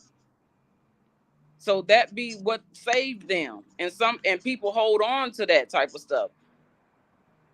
And they have and gradually maybe they graduate, but sometimes people stay on the level that they're at. Everybody ain't meant to go. That's why it's 144,000. And that ain't the number of people, that's the elevation of the mind. So if you're not willing to elevate your mind, or if your mind ain't set up to be elevated to 144,000, we wasn't even talking to you in the first place. So who we talking to? The To the 144,000. Okay, and so those individuals are not readily around us. And so, like I said, the information being spoken is like everybody said. It seems like it's in the future. Well, if I was able to go into court a few months ago and separate myself, it's now. And if the judge sat there and recognized me separating myself, it's now. It's not in the future. It's now.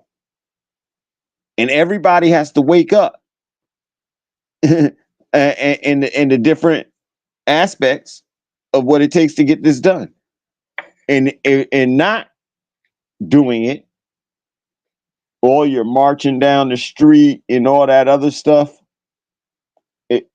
And see, people like you. But that's what that but that right there, see, that's one of those that's a cultural thing that people have held on to. It became a heritage, and not only heritage, it also became traditional. So that's one thing. Those are things that we lost was heritage, tradition, and whatever as I said. So So culture. marching down the street So became part of the heritage and culture.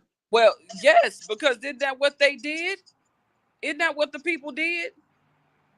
They got together from all over different places and united and became one mass group, a collective. They did what we're doing.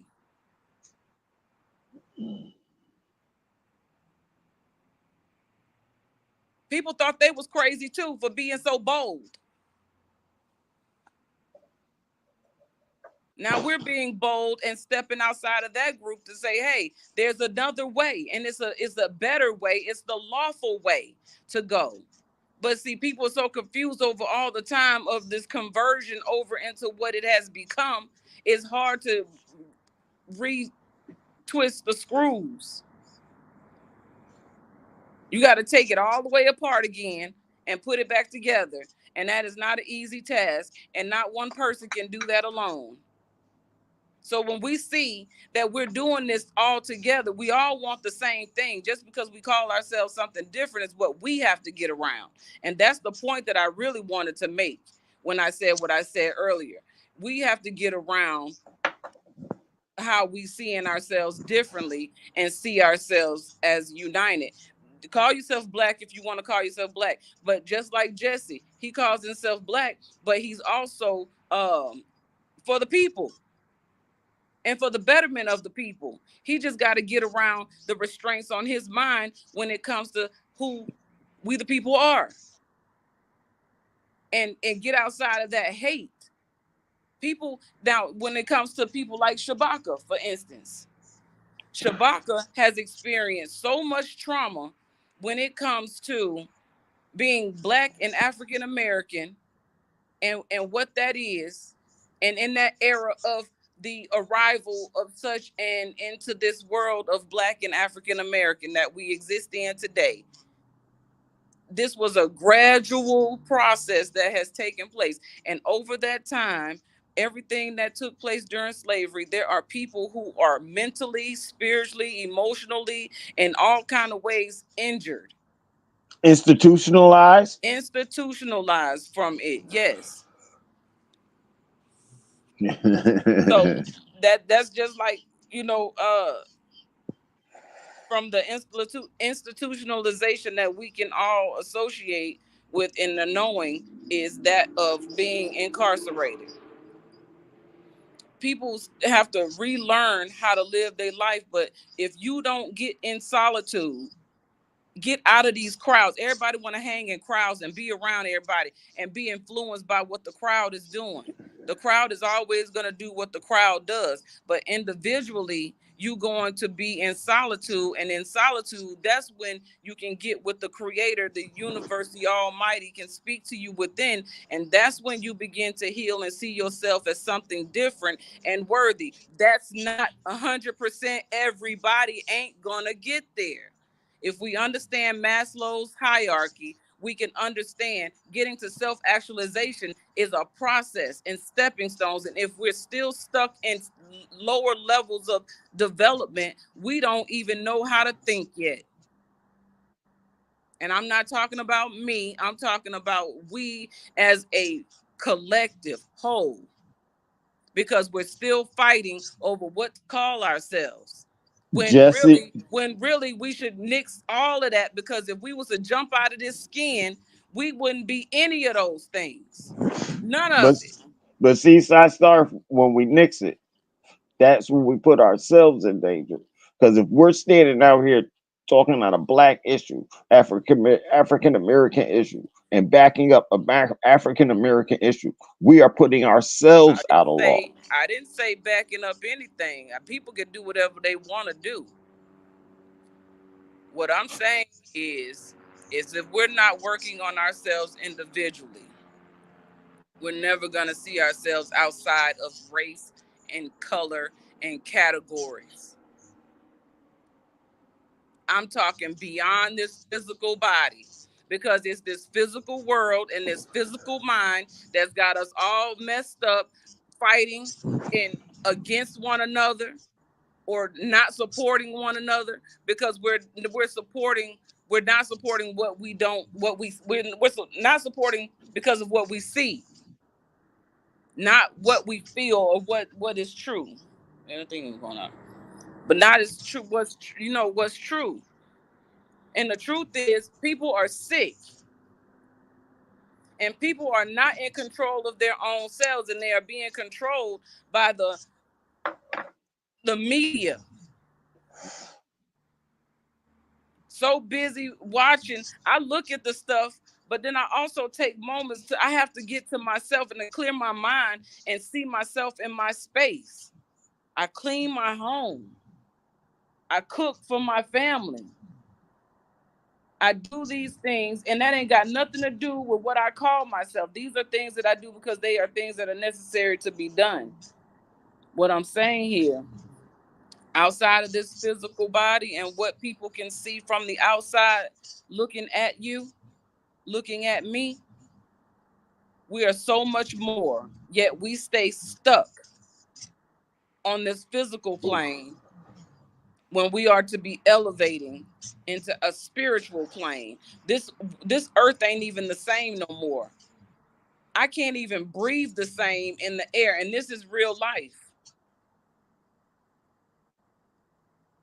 I breathe better when I'm in my home. When I leave out of my home, I can't breathe like the way I have to focus. I have to really concentrate and focus on my breathing.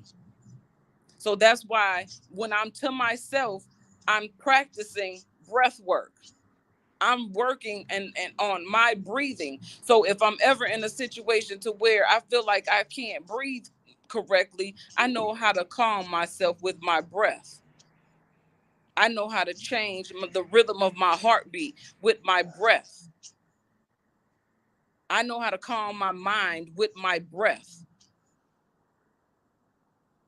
People too busy out here running their mouth and talking about stuff they don't even know or have the facts or can't even pinpoint what they talking about. They just talking. So you want to argue with people like that because they want to call themselves? But no, you let them people be where they at. No sympathy, no Right. empathy. That part. So outside of anything else, if you're choosing the state of mind that you are choosing to live and exist in, you choose and you accept everything that come with it. That's just like if you was on the corner selling dope, you accept the consequences that come with it. So we're here and we're having this conversation, and we are publicly speaking lawfully, so that those who come now or later, being sweet about it, of course, this information is going to hit when it's supposed to hit. It don't make sense right now, and that's okay, but it's real when we're right here. And when we get beyond this point and we look back on this video right here, episode 25 7, Oh yeah. this is a complete work tonight. And this conversation is on a whole nother different level than what it has been on. It's still about saving our children It's still about saving our children, because see, it's our children who's going to see this information in the future. and inherit what Yeah. we do or do not give them. Right. That and I see. Listen, I'm gonna say this again. Since 1980, I've been I worked in the nonprofit field, and I was told that my job was to go out here and help people who were in a worse condition than me. And so when I took that job, I took it seriously. And everything about that job, I learned. But then even working through all of that and then working for the state, how am I working for the state where we're supposed to be saving people for jail? And then one day you come over to my desk and tell me send 10% of my population back to jail. What kind of BS is that? Where does that come from? From the state. But now y'all are on TV getting votes because of the recidivism rate. Well, then how'd you just send 10% of my, when you said 10% of my population, you meant 10% of my caseload, which was like 27 people. So I'm supposed to send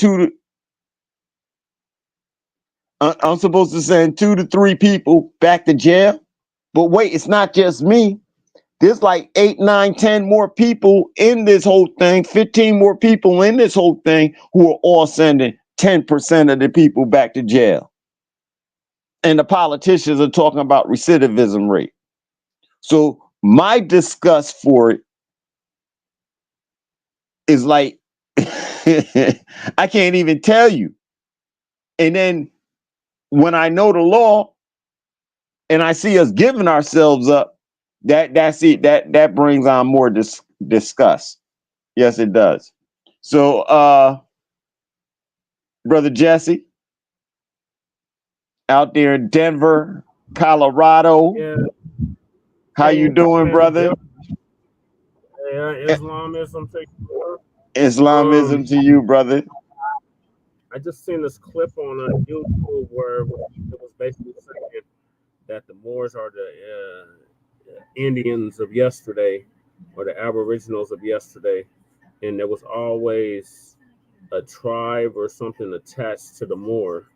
So, like, you had Chickasaw Moors, you had, I guess, Seminole Moors, you had Blackfoot Moors, you had Cherokee Moors, Muskogee Creek Moors, Patchwa. You know what I'm saying? Like, there's a lot of indigenous tribes that existed before the European even arrived here, and they want us to keep our focus on abroad. Oh, you from Africa, your people from Africa. Remember that scene in Boys in the Hood when Trey got into the fight with the little boy, and the little boy was calling him an African booty scratcher, and he was like, I ain't from Africa, I'm from Crenshaw Mafia. Yeah, tomorrow's actually our holiday too. I'm in a blood infested neighborhood, so I know. But anyway, I'm community revolution in progress, but I got love for the brotherly love overcomes all the destruction. But yeah, I just want to bring that to y'all attention. I don't know if y'all have seen that clip, or it's with Dr. Phil, not Phil Valentine. Yeah, Dr. Phil Valentine. No, sir, I didn't see that clip, but I'm glad you said it, because in everything that we say, see, it's not so much that everybody recognize themselves as a Moor, because Blackfoot, Chickasaw, everything else, it's all beautiful. So you don't have to be a Moor, but you do have to stop being. And I'm not trying to control nobody. I'm telling you the truth. You want me to be your brother and pull your coattail when I see you doing wrong? Stop calling yourself Black and African American. You not. Go back to what your grandmother told you, and that's how you refer to yourself. Don't refer to yourself to that no more. For that point, yeah, I never agreed with African American. That just didn't make no logical sense to me. It's like, so you're trying to say that all my peoples is from Africa. I don't have no peoples here, even though grandmama, her mama before her mama, grandpappy, all of them was like, no, we've been here. So which one is it? Are we from Africa, or are we from here and we've been lied to for generations, and now some of us is coming into that enlightenment phase? I think it's starting to grow on FBA. That's why we reject it so much. because we are acknowledging it, but we're not acknowledging it. It's like real funny, and when you bring it up on those spaces and those circles, it gets turned plebiscite babble. Oh, here y'all go with that shit again, like how they used to do us with black. Oh, there y'all go with that black shit again. Now it's there y'all go with that more shit again. Like anybody trying to hear that, and it's like, well, if going by black African American people of color, whatever broad ambiguous language they use to describe us, is not going to get us reparations because we just seen what happened in California. They refused to even introduce it to the floor. And they know goddamn well California has something to do with the slave trade because they had fugitive slaves that were there and they were brought there to mine gold. And they was not told they were free while they were in California. Like Biddy Mason, for instance, whose land is now Hollywood. Yes, sir. So wait a minute. Before we get into all of that, right? Let's handle Peace Twin Pyramid. Wow. But let's handle all of that transaction right there of of uh of the actual land because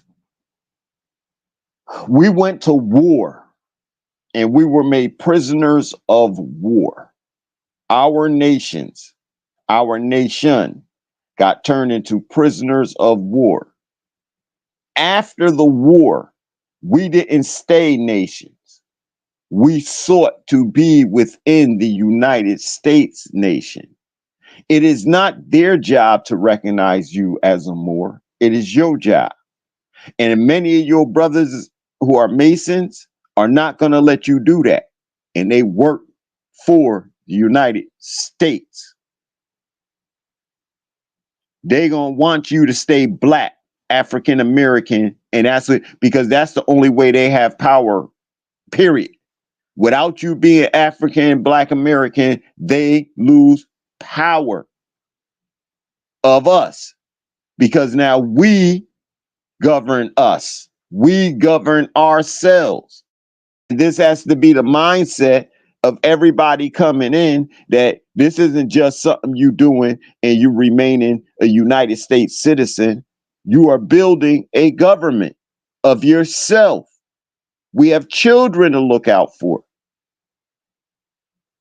We need to represent the law the same way they do. They have their constitution. No, none of our other leaders gave us a constitution except Prophet Noble Drew Ali. So to expedite our forward movement, we're not going to argue and fight. We're going to accept the Constitution of Prophet Noble Drew Ali, just like the United States Constitution. And we're going to know that Constitution.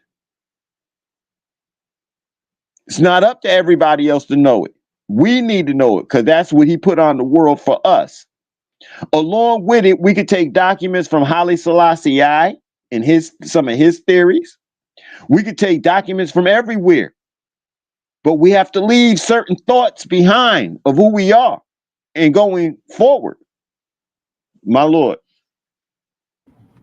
Yeah, it's funny you bring Haile Selassie I up because I was just hearing something that he had in one of Tariq's Twitter spaces last night that he had sanctioned off some land for what we are still going by foundational Black Americans, descendants of American child slavery freedmen, specifically in Ethiopia for helping them win the war against the Italians. Because Ethiopia, that's another thing. That's another thing, y'all. I see some like commonality between the Moors and the Hebrew Israelites because y'all all are making valid points about we need our own nations, we need our own peoples, we need our Right. own. We're all really the same. And the only thing is just like I was saying earlier, the only thing that makes it a issue is the fact that we're arguing about what we call ourselves. And just like you just sat there and called off all these different tribes, indigenous tribes to this land, we were all different. That ain't the point. The point is we all existed here before the invaders came in and did what they did and created the chaos that was created for us to be in the situation that we're in, fighting for our own right. So if that's not enough for people that look like us on here, no matter what we call ourselves, that's just like basically what we call ourselves is just like our religion. Yep. And People call themselves whatever religion they are, and black is a religion because religiously they're black. yes, I agree with you wholeheartedly on that. It is definitely an ideology termed black nationalism. And there's two types of black nationalism. There's practical and then there's radical. And what we've been striving on is the radical. But yeah, we are arguing about what to call ourselves. And like El Haj El Malik Shabazz said, we can argue about religion after we get free. So we need to put that in our back pocket. That part, that's all I'm saying. All that stuff is being black, call yourself more, because eventually, when everybody sees what's really going on, you got to get at people's hearts. You going for the mind. We got to go for the heart. And if we not moving with our heart, it's going to repel people. We are dealing with a world of sickness. And we can't heal people if they don't know that we the hospital. Right.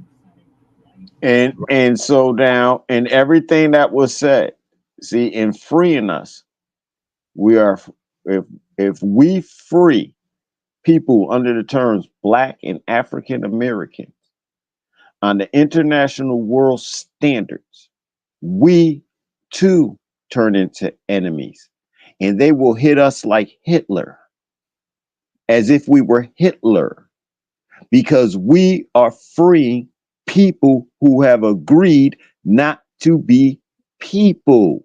This is why the Boule Masons and all those groups are the ones who are making sure you call yourself Black and African American. They're making, if it really doesn't make a difference, then why don't we call ourselves by our ancestors' names anymore?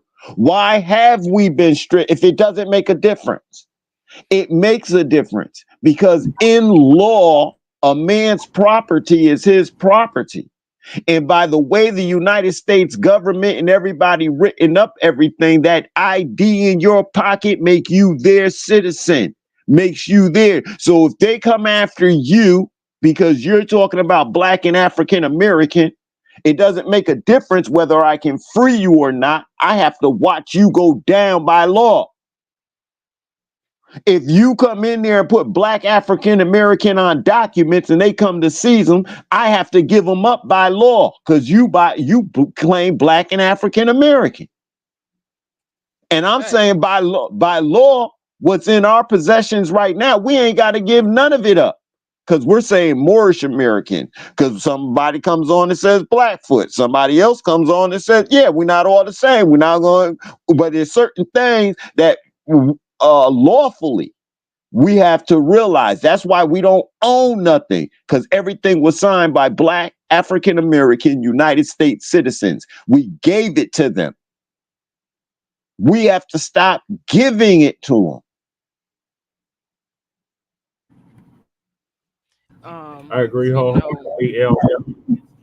I just wanted to respond real quick. I agree wholeheartedly, El, y'all. That Boule, they are definitely the problem, and they are the gatekeepers. And I've been experiencing it here in my own city, running for office, 3 times now. They have gone out of their way to stifle my campaign, to say the least. They almost took my channel down today, y'all. YouTube almost completely took my channel of 12 years, my personal channel, down for like 12 years. That's if that ain't election interference, I don't know what is. I'm literally a candidate on the ballot right now for office, and they literally tried to take my page down. They didn't even tell me why.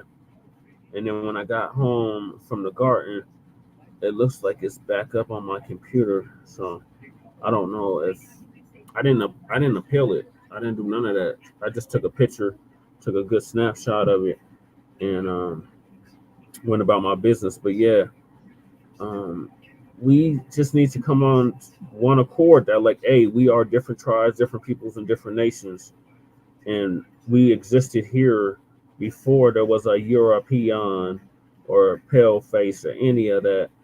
We've been here for a lot longer than they've been telling us, and some say as long or even longer than what we were supposed to be in Africa for.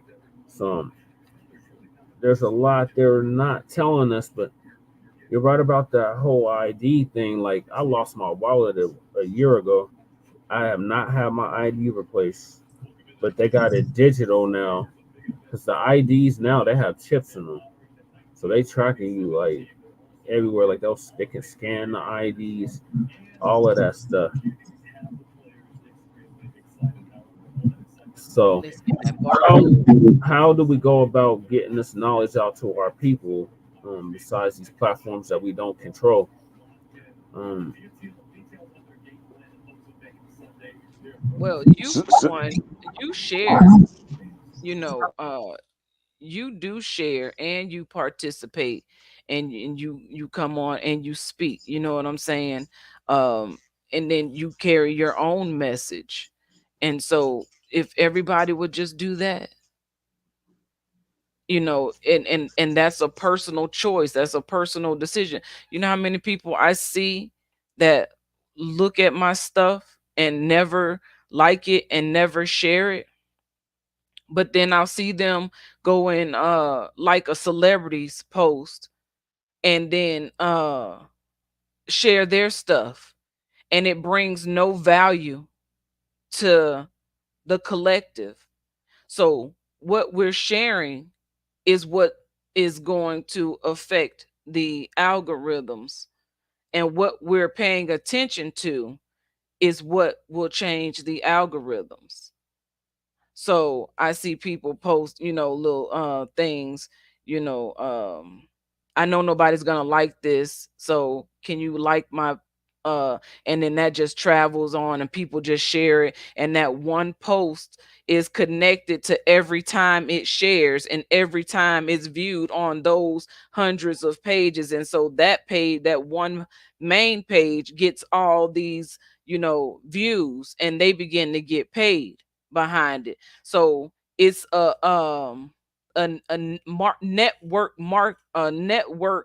marketing scheme using social media. So people spending so much time on here scrolling, and they're not making money, but there's people on here who don't even show up on here and they're making money because we're scrolling. So I wanted to say, oh yeah, I just want to say before you finish your thoughts, Sister Akshita, Shabak is about to join us. oh, Shabaka. Okay, that's what's okay, up. so So before, yeah, go ahead, Sci. I just wanted to you made me understand something tonight, Elia, that I had been trying to understand for most of my life. Okay, was that separation between the black people and the poor black people and the middle class upper class black people, and that attitude, and those, and you associated it with the people that it made so much perfect sense to me. Now I understand why I was never accepted in either group. It didn't it I was I now I see the difference in the groups, and I was never accepted in either one of them. So I try to understand. So I understood this side, and I've never really understood the boule side. And then that's because the boule side operates in secrecy. And they are the ones who are now presently being exposed. And all of that boule having to do with Diddy. It's all of that. So you saying they, of course, because of whatever they have agreed to. See, it's the red pill and the blue pill. But see, if you take both the pills, you get a purple pill. I took the purple pill. So I see both sides. I see all around. I remember my way past, and I was able to come back in a new body, have a new experience, and still remember. So that came with trials and tribulations, because I'm attached. The energy that's still attached with me is still of previous times.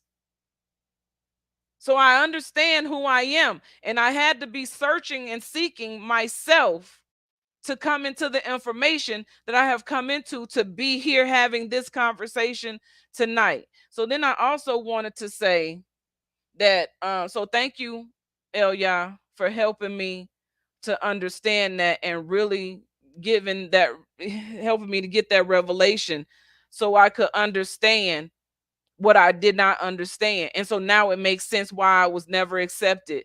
And so I always still feel like I'm parting the Red Sea anytime I'm anywhere, because I'm between these two groups of people who are both trying to figure out what I am. Yeah, So that sound like Side Star Lady Shay. yeah, so, right. I can get with her on how she came into be who she is today. You know what I'm saying? And when she shared her story, I was really like, okay, now I get you. I can see beyond all that stuff, because now I see your heart. And that goes back to what I'm saying. If we're not leading with our hearts, we're missing the whole point at this stage in life, because it's all about love. Love conquers all things. So if we lead with our heart, and we walk in love, and we exist in love, we cannot go wrong. And love will get things that ain't meant for you away from you. And you will feel alone until love really is present. So you got to be in yourself for that, though. So Right. you were saying, like you were saying, um, Jesse, you said, how we were all different tribes and all of that. And Under the how common moniker of Moors. right. I understand that. And then you made reference to the Oh, Hebrew Israelites, and man, the oh my difference in what people call themselves. So I'm sorry, I just want to say this real quick, and I'm gonna give you the floor. Tainos, Taino Indians is the exact replication of what we're talking about when creating what we're doing right now. Is for all of us to come together. You know what I'm saying? And we don't even have to be called anything but we the people. It's that simple. And we the people is all of us. But see, here we go again. Listen, when we stand I on the wo- understand what we saying. No, look. I'm sorry. What I'm saying is it that's the only way we're gonna be able to come together. When we start moving certain ways. Yes, there's gonna be head butting. In the beginning of everything is chaos. Nothing makes sense in the beginning. It's the work that it takes through the process. And if we never do the work, we will never get through the process. We so will when never create a formula, so a when method, bro a technique. when brother Jesse asks what needs to be done, those of us who are coming together with like minds, everybody needs to take a seat in a position of governance, and then begin to build on these various different departments that we need, so that when everything gets presented, there's no holdback on everything. um Most people don't practice intellectual discernment. if Facts. if you mean discerning good information from wrong information. Hold up. Yeah. Oh, wait a minute. Here we go. But I want to deal with this part of it. If you mean confidentiality, I'm dealing with that part of it first.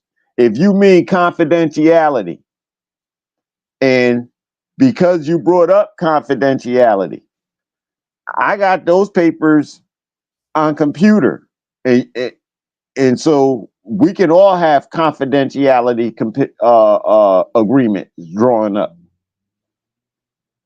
So when you put it on intellectual discernment, see the three of us sitting here at this table. Before we all do something, at least the three of us, two of us got to agree to it. And there's more people for certain areas who can be called to the table for certain areas. So building a network, y'all. This is a network that's being built right now. But I Well, definitely it's a network that we're connecting to. It's already been there. We're just connecting on to what's already been there.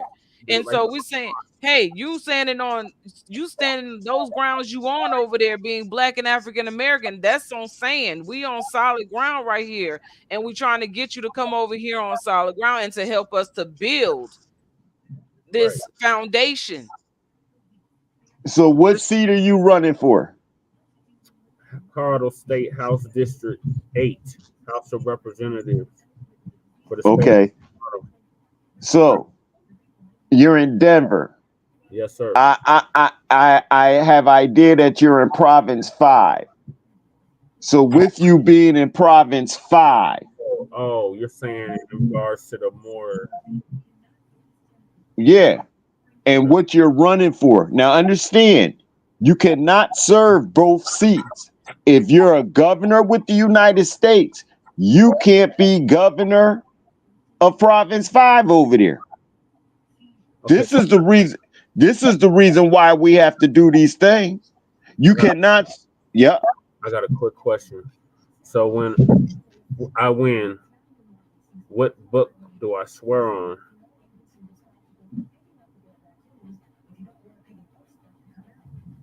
Would it be Noble Drew Ali's book? Would it be the autobiography of Malcolm X? Would it be going into chic mode? Going into chic mode. You do not take like you wouldn't bring pork to a Muslim's house, right? Right. If the state allows you to swear on a Prophet Noble Drew Ali's book on a Circle 7, I could understand it because of their masonry.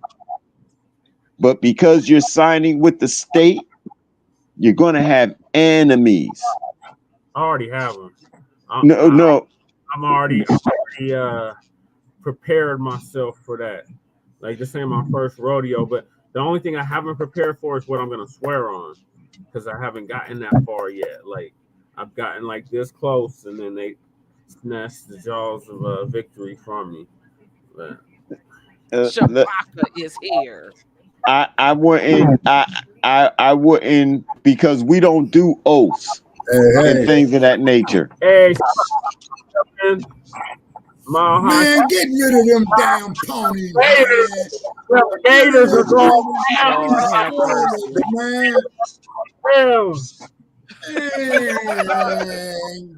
Get rid of them cats, man. Put them back in the barn. And don't feed them no GMO oats, man, when we play. Because I think we got to come to you all. You all got to crap it up. Mile High City, and I can't wait for the street to end. Boo!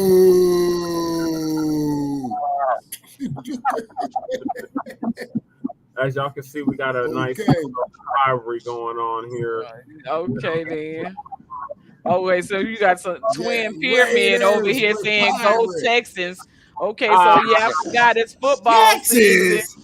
The Texans. I don't even know why he wrote anything. Now, let me tell you something about the first day catch. Now, Why I not? appreciate Senator Ted Cruz from the great state of Texas because he got pissed off. He popped him a Corona and told everybody to kiss his ass. Hey, you can't be no more realer than that. Shabaka. Shabaka. Please hold down the cussing, Shabaka.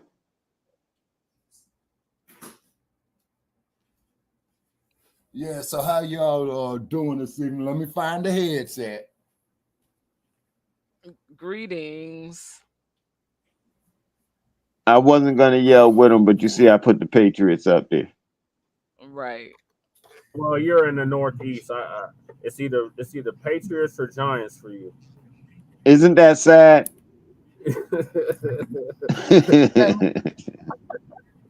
Why would you even bring Dallas up? Dallas, you know what? Dallas is not a conversation. How can you even bring Dallas up? They beat the Cleveland Browns, man. Hey, oh snap! We got Jay. Man, everybody beats the Cleveland Browns. Jay Dizzle in the building. He's a Seahawk. Hey, Jay Dizzle. Jay Dizzle. Get Peace, with Jay. get with me. Now, let me tell you something. The Los Angeles Raiders in 1986 was on their way of playing the Chicago Bears when they had McMahon, Sweetness, the refrigerator, and all that. And the damn Raiders lost to a bunch of scrubs called the New England Patriots.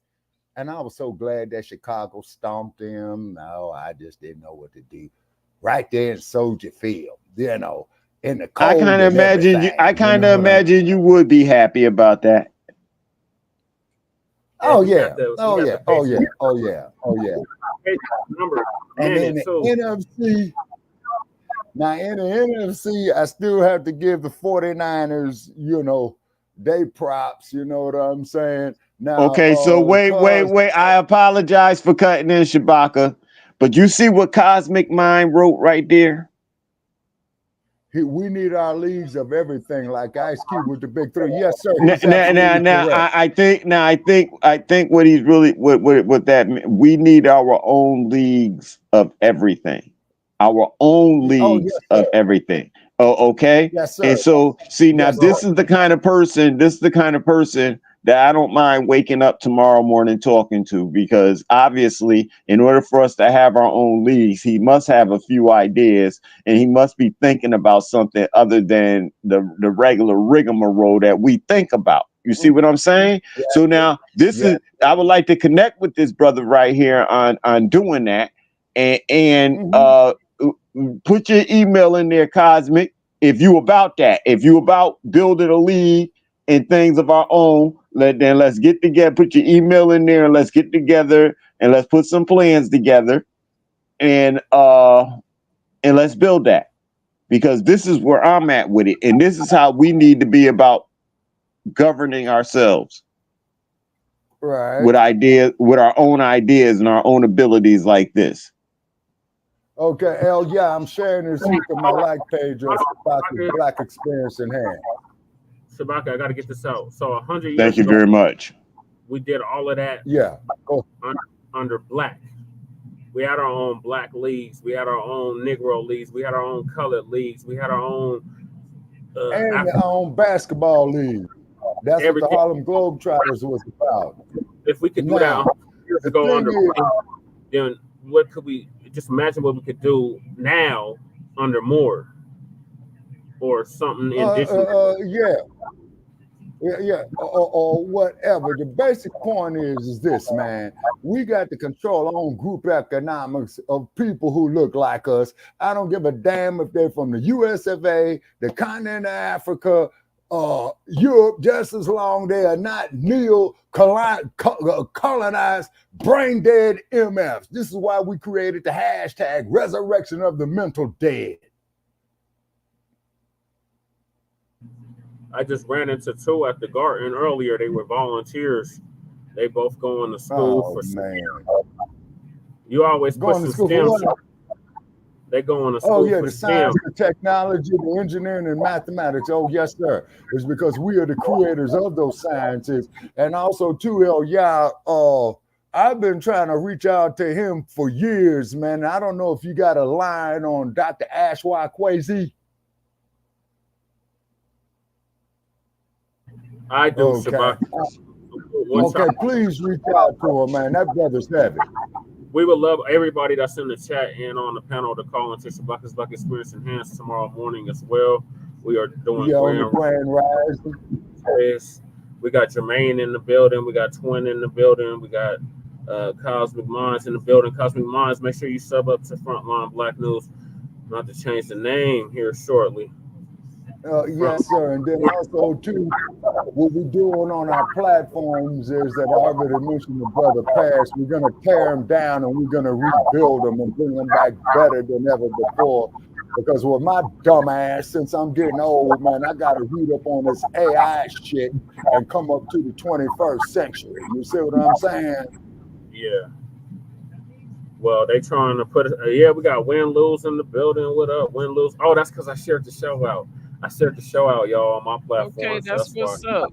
Well, greetings to everyone who is coming on through Brother Chase page or Shabaka's page. Kahar is the youngest. Win Lose is entertainment. He's like 23, so he can definitely get this number. And as I had mentioned, oh yeah. Okay, I'm getting feedback.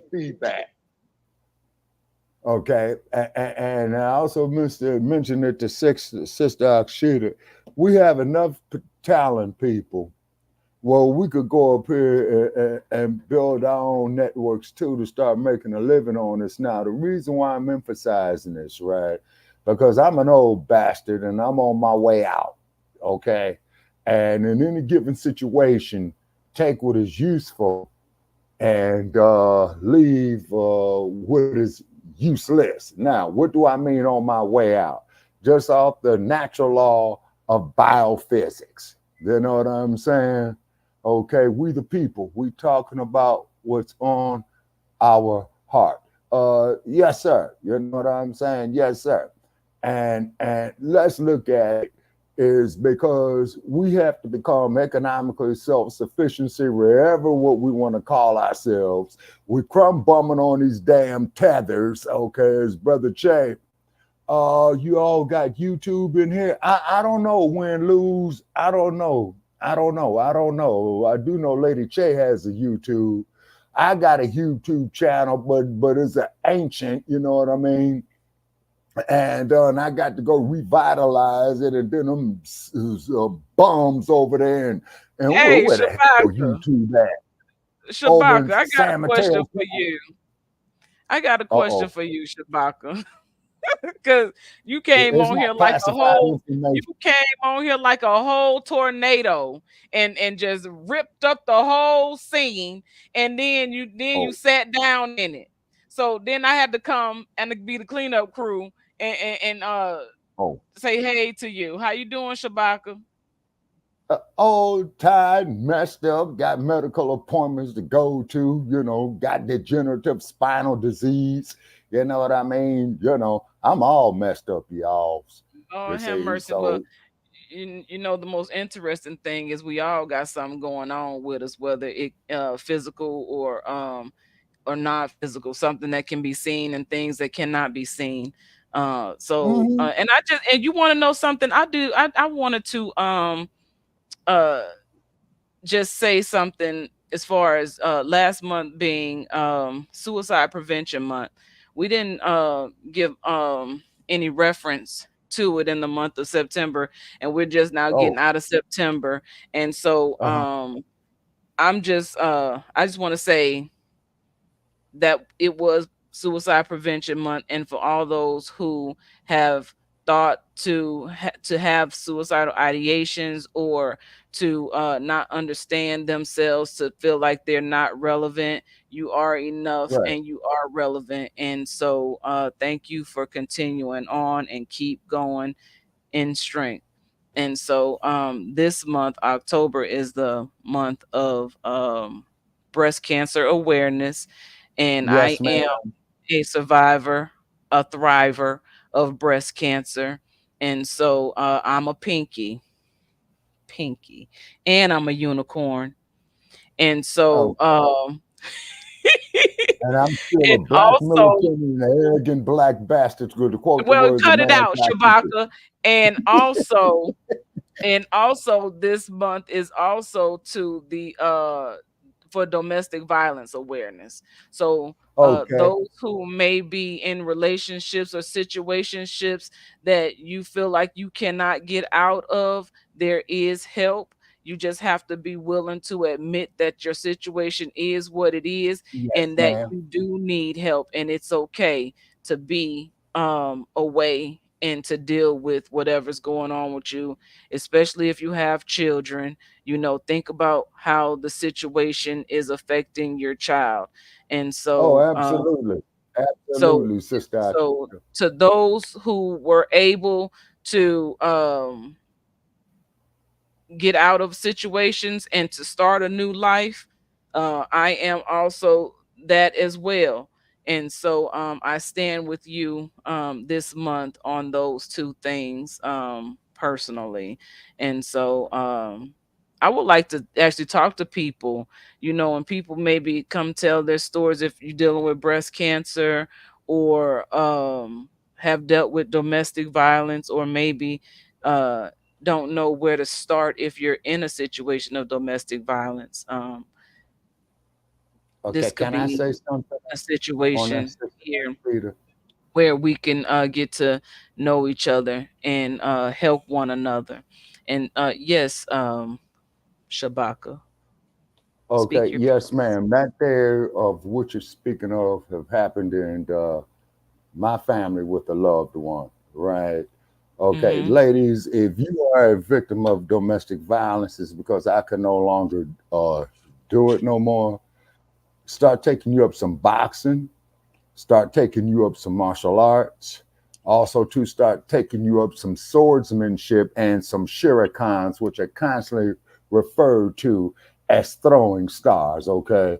And once you beat that coward motherfucker's ass royally, get your brothers, your daddy, your sons, if he ain't that son, whoop his ass royally. Because I'm going to tell you something, for all you dudes out there that's smashing your old lady and stuff like that with your hands and fists, as opposed to another way, no disrespect, you all need, you Negroes need some very, very serious help. Okay. So if you got some steam to blow off, man, my advice is walk down the street, go find another man and just knock the shit out of a man, and it's on and cracking. You don't use your woman for no damn spine partner. No, facts. You the way you saying it is funny, Shabaka, but No, but sister, facts. this is one No, of you these you situations. you I got to say it funny to keep laugh to keep from crying. yeah, That says because I've had because family it is members sad. in my family who were victims of domestic violence. You see what Hmm. I'm saying? And then what It's I all would do about is go somebody up to trying his to be coward in ass. control. Is somebody who's Yeah, that's the true control.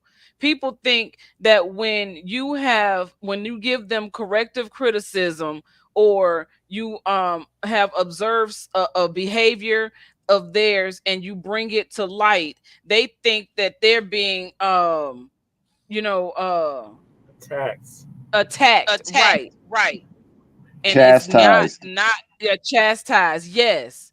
And that's not what it is that I notice something and I have to say something, because if I don't, how will you learn?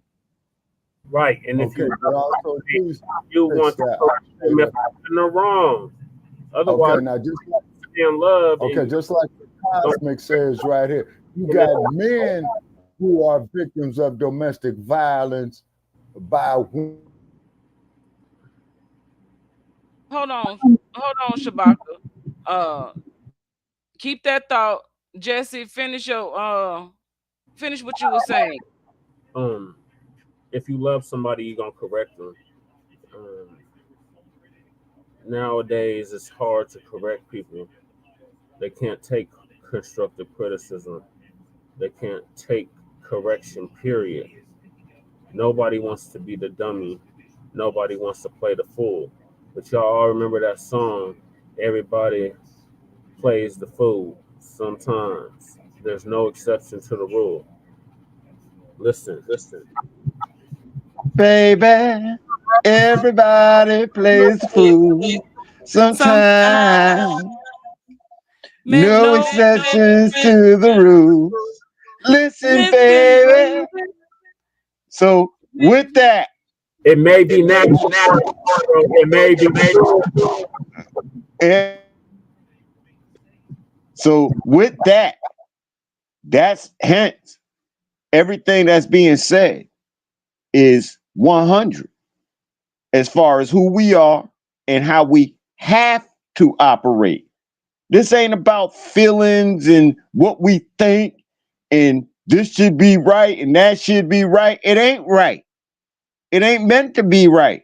Nobody in another country got to do any work for you. And so those of us who understand that we are a nation of people, anything in the United States is now foreign to us. So us talking to the United States about what we want is the wrong thing. We're supposed to be talking to each other and backing each other up. But we all got to have knowledge in various areas because no one of us knows it all. That's why I said I'm the president because I know that. I know that 100. So then any department you want to talk about inside this government, I can talk to every single department. Now, can I be the one to give our holistic and health things? No. I'm gonna tell you right now, that ain't me. Will I sit down and run the education department? No. But I have ideas that I think are valuable to the education department. Here you go. Now go run the education department. Go run whatever department. I don't know how to test water, but I know that the water need to be tested. I know the land need to be tested. I'm the president. Now let those who know how go do. This is what we supposed to be doing. This is how we supposed to be operating and moving. We know what the problems are. We've been talking about them. Now it's our turn to have the solution for ourselves. How we gonna fail at that?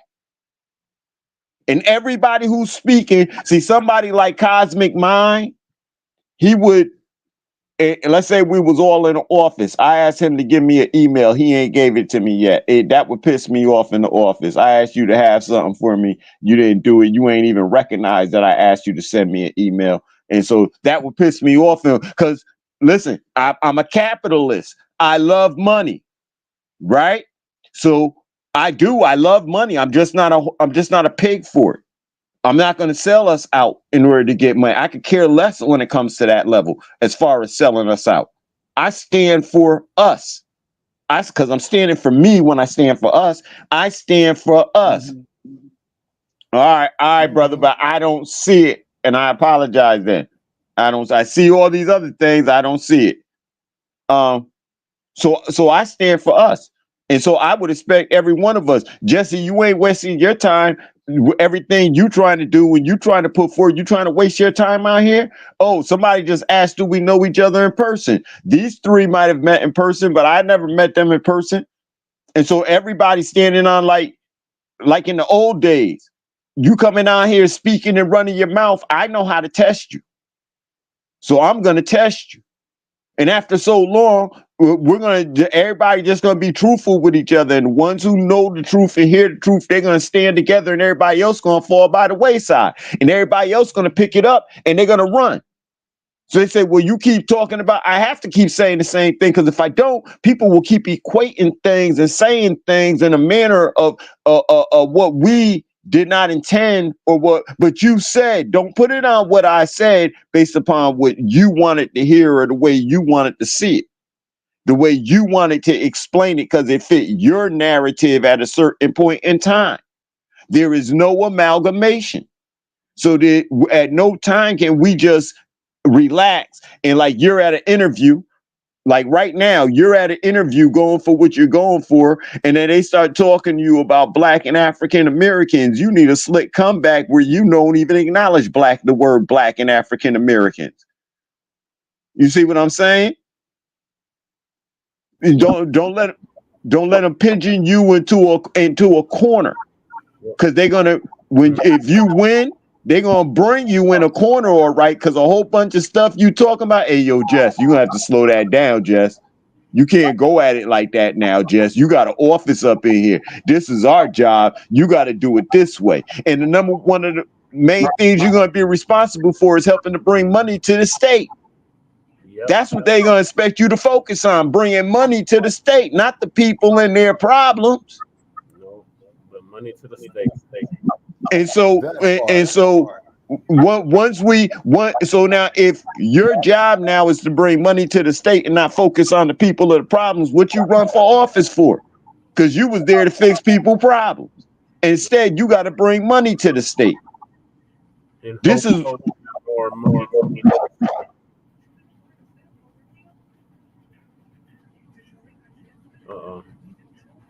In hopes of bringing more money to the district.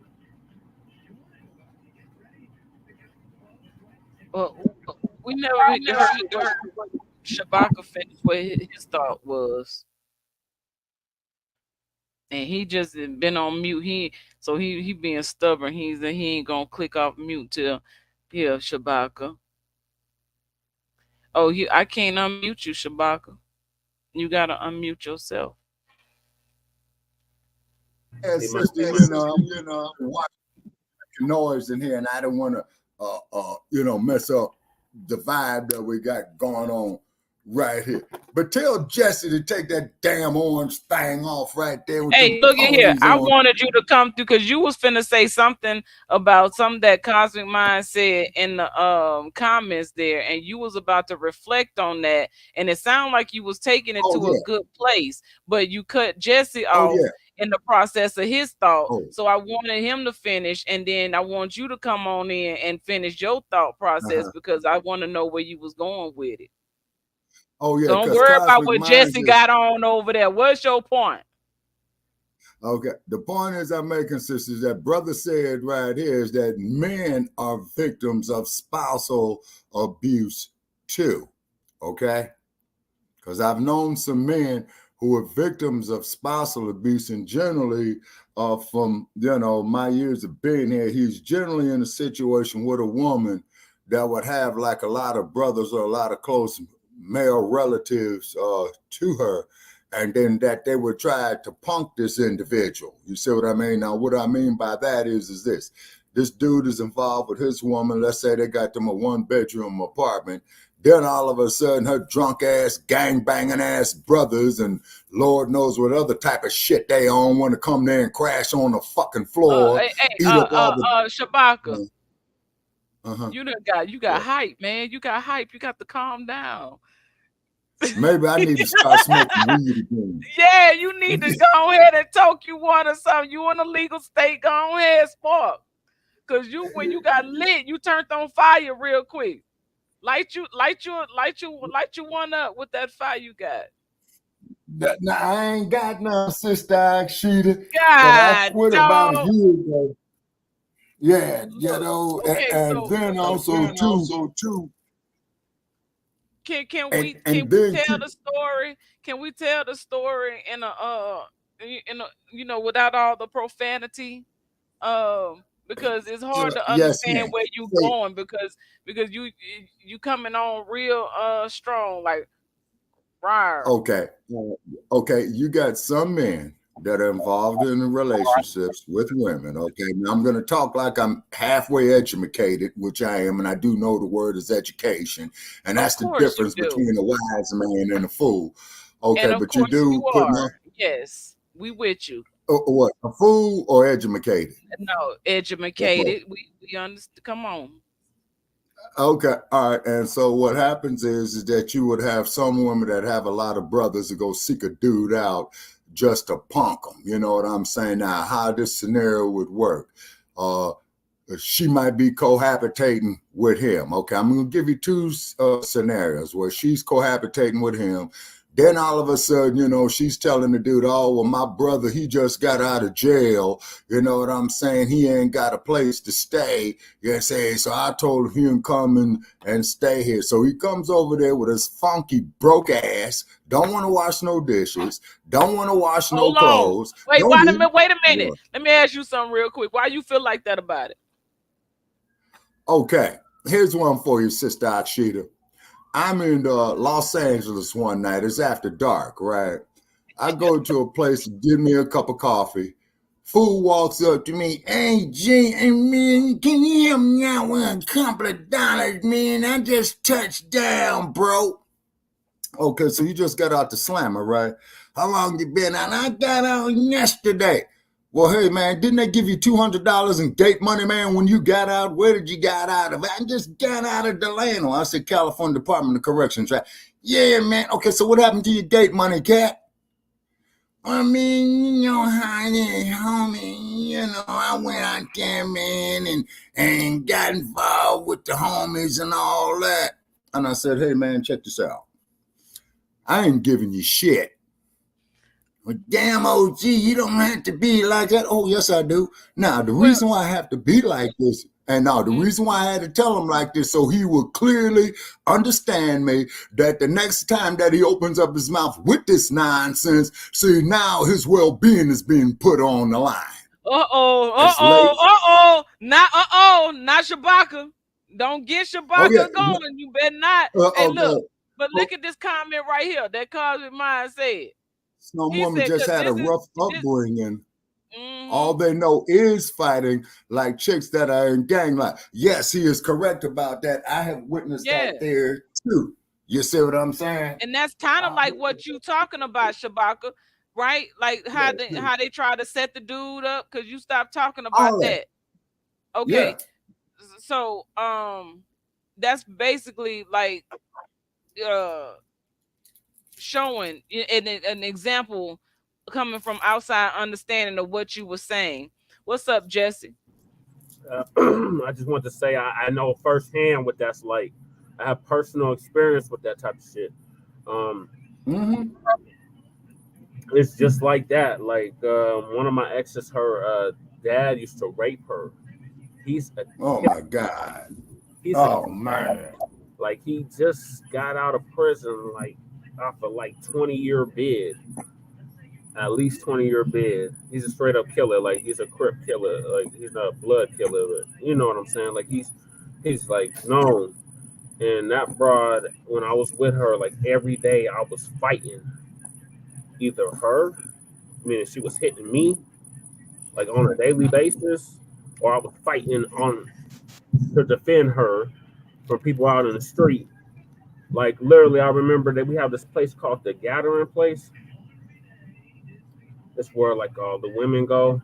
Like my mom and my grandma used to go when I was a kid. They used to take me when I was a kid to the Gathering Place. They give out like free services to the women, and I guess now the transgenders. And they allow, if you have kids with you, they allow your kids to come in. They wash your clothes. They give you bus tickets, stuff like that. Anyway, I remember having to break up a fight between her and this other broad on our way to the Gathering Place because these broads tried to jump her in broad daylight while I was there. It was that type of situation, but that comes with that hood rat, hood cat type of lifestyle. Like if you've ever been out in the streets, you know how it gets down. And if you're dealing with people from that street element, that's gonna come with it. Because like you said, they grew up fighting. All they know is fighting. That's why you'll hear them say, "This is all I know. This is all I know. This is the only life I know." Okay, so I got a question. Yes, okay, so we can all agree on that. So how do we reach people like that for them to understand that there's something better? You know, because people their life can be changed through their interactions and their engagement. So we have to outreach, basically get into our own communities and those people who we see as, you know, maybe less favorable due to society or societal standards or whatever. Not that we see them as less favorable, but within the society that we live in, it's a lot of homeless people who have the mindset don't that and no one understands them, or dealing with some type of mental health issue that is more so not mental health, but it's spiritual health. And so Well, all that, Sister Akshita, all of not that cutting your takes, wisdom, yeah, but you not cutting did. your wisdom, sister, is because see, I've been homeless before. You see what I'm Right. saying? I know what it's like not having no place to go. And when I was up in Oakland, California, there was this all night restaurant that used to stay open, right? Okay. And the owner of the restaurant, he was an Asian gentleman, okay? I'm not going to say his name, but he would tell people that you got to be out of here by 5 a.m., right? Okay. And some people will try to get ignorant with this gentleman, and he had no problem hopping over that donut counter, whooping your ass. And then the last time I was up in Panther Town, I went to him and I said, "Hey, man, I want to thank you, man, for letting me stay here for all these nights." He said, I have no problem with you. You okay. You okay. Well, how are you doing? How are you coming along?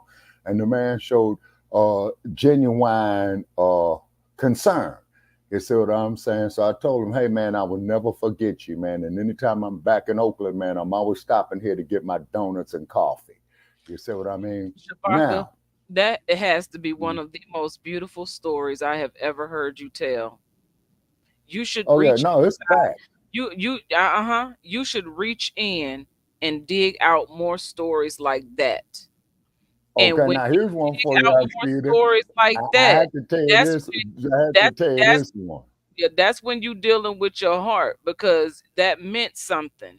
That was very Hmm. special and significant to your growth and development during that stage in your life.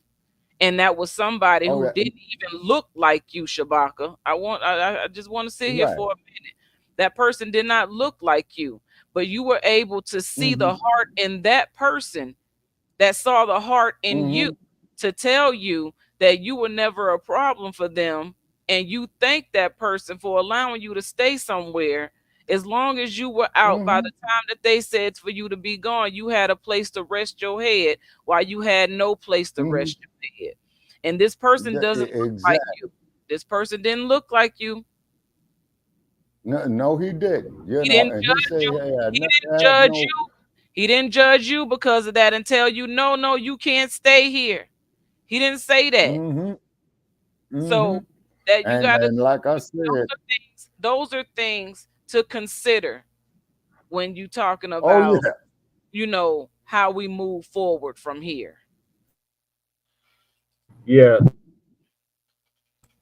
And this is why, it's very essential, Sister Akshita, that, we have our own self sufficiency. Now, I'm going to tell you something else. Another guy that I met, man, that you're a little familiar with, Sister Akshita, he called up the podcast one night. That's the one who you call Mr. Educated Man. You remember? That man is not gonna be able to live that episode down ever. Oh I think no, I'm I gonna told need him I'm he gonna need was on that his own. I'm gonna need And, that and, clip, and Shabaka. I'm oh gonna yes, need that man. clip. I need to Yeah, hear. I'm gonna yank it up and send it to you. Okay. Yeah, Then because he was also too, getting Brother he Perry. was getting real feisty, and he was talking like he knew everything, and I ain't know nothing. I said, "Well, okay then, Mr. Educated Man." solution. That goddamn solution.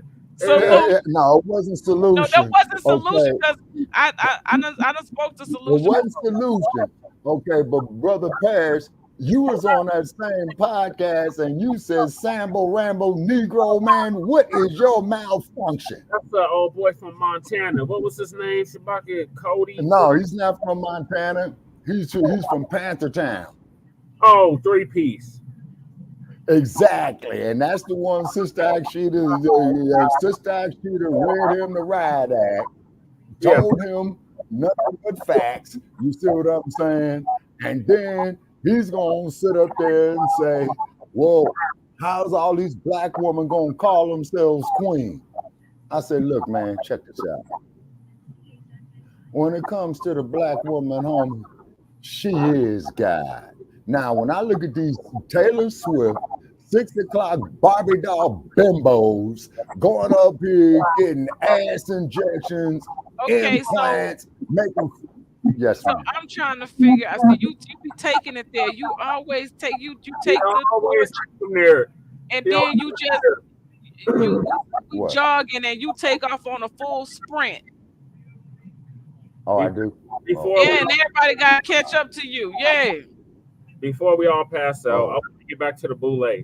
So the boule, the talented, yeah, them W.E.B. Du Bois Negroes. Yes, sir. That's who's keeping us on this treadmill to nowhere. Well, no. Yes, sir. Well, okay, so societally, yes, but individually, no. Okay, please specify, sister. What I mean is the way our society is set up and the way social media is, they're the ones who are running the things, or those who are boule are in conjunction with that mindset. Yes, See, ma'am.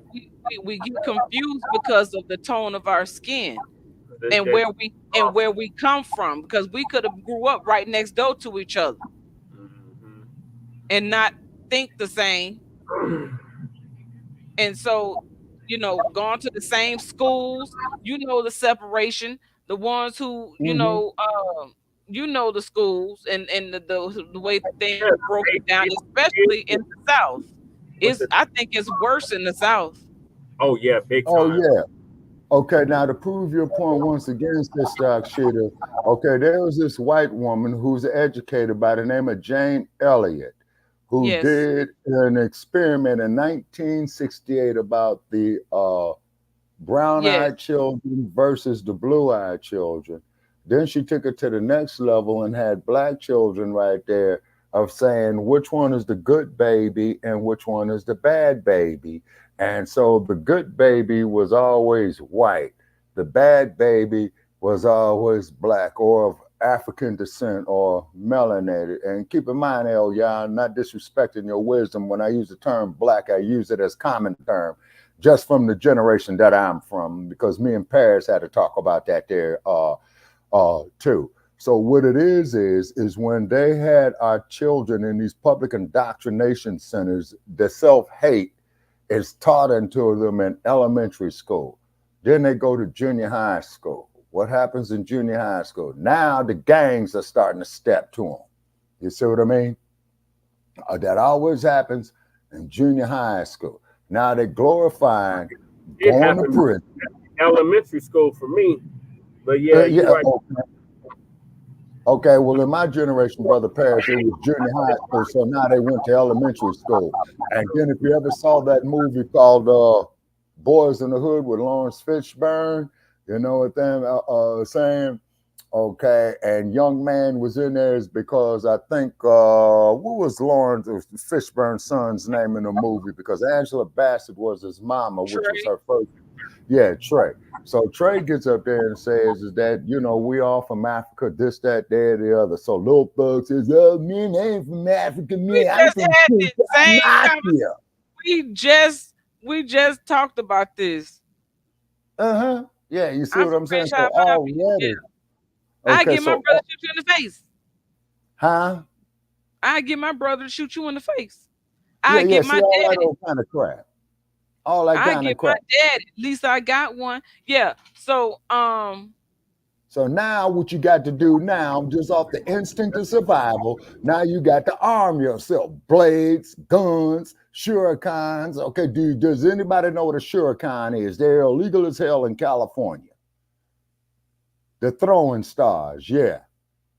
The throwing stars. They are illegal as hell in California. Okay, so therefore this mindset is systemically done by the George Soros, by that bore, Elon Musk. He is not and African, he is a goddamn boy. Excuse my language, and I want to make that perfectly clear. Okay? Because He's a boy. What? a boar, Boer. What had happened, Sister Akshada, after the time that they suppressed the Zulu nation, about 3 generations after King Shaka, right? The Dutch and the British had a war themselves for 1 year about, what's that, Brother Che, 1899 to 1902, I think, where they themselves were going to fight. Yeah, they themselves, amongst themselves, were fighting over the diamonds, the gold, the titanium, the or the uranium, vibranium, the uranium, and all of that. Okay. the tungsten too. Yeah, yes, sir, the tungsten too. And April, Mad Dr. D's daughter, I don't think he was on that show, Sister Akshita.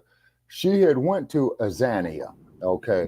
The real name of the place is Azania. And I asked her, I Okay, says, so did I'm you sorry. Hold on, Shabaka. I don't mean I do mean to cut go you ahead? off. I do.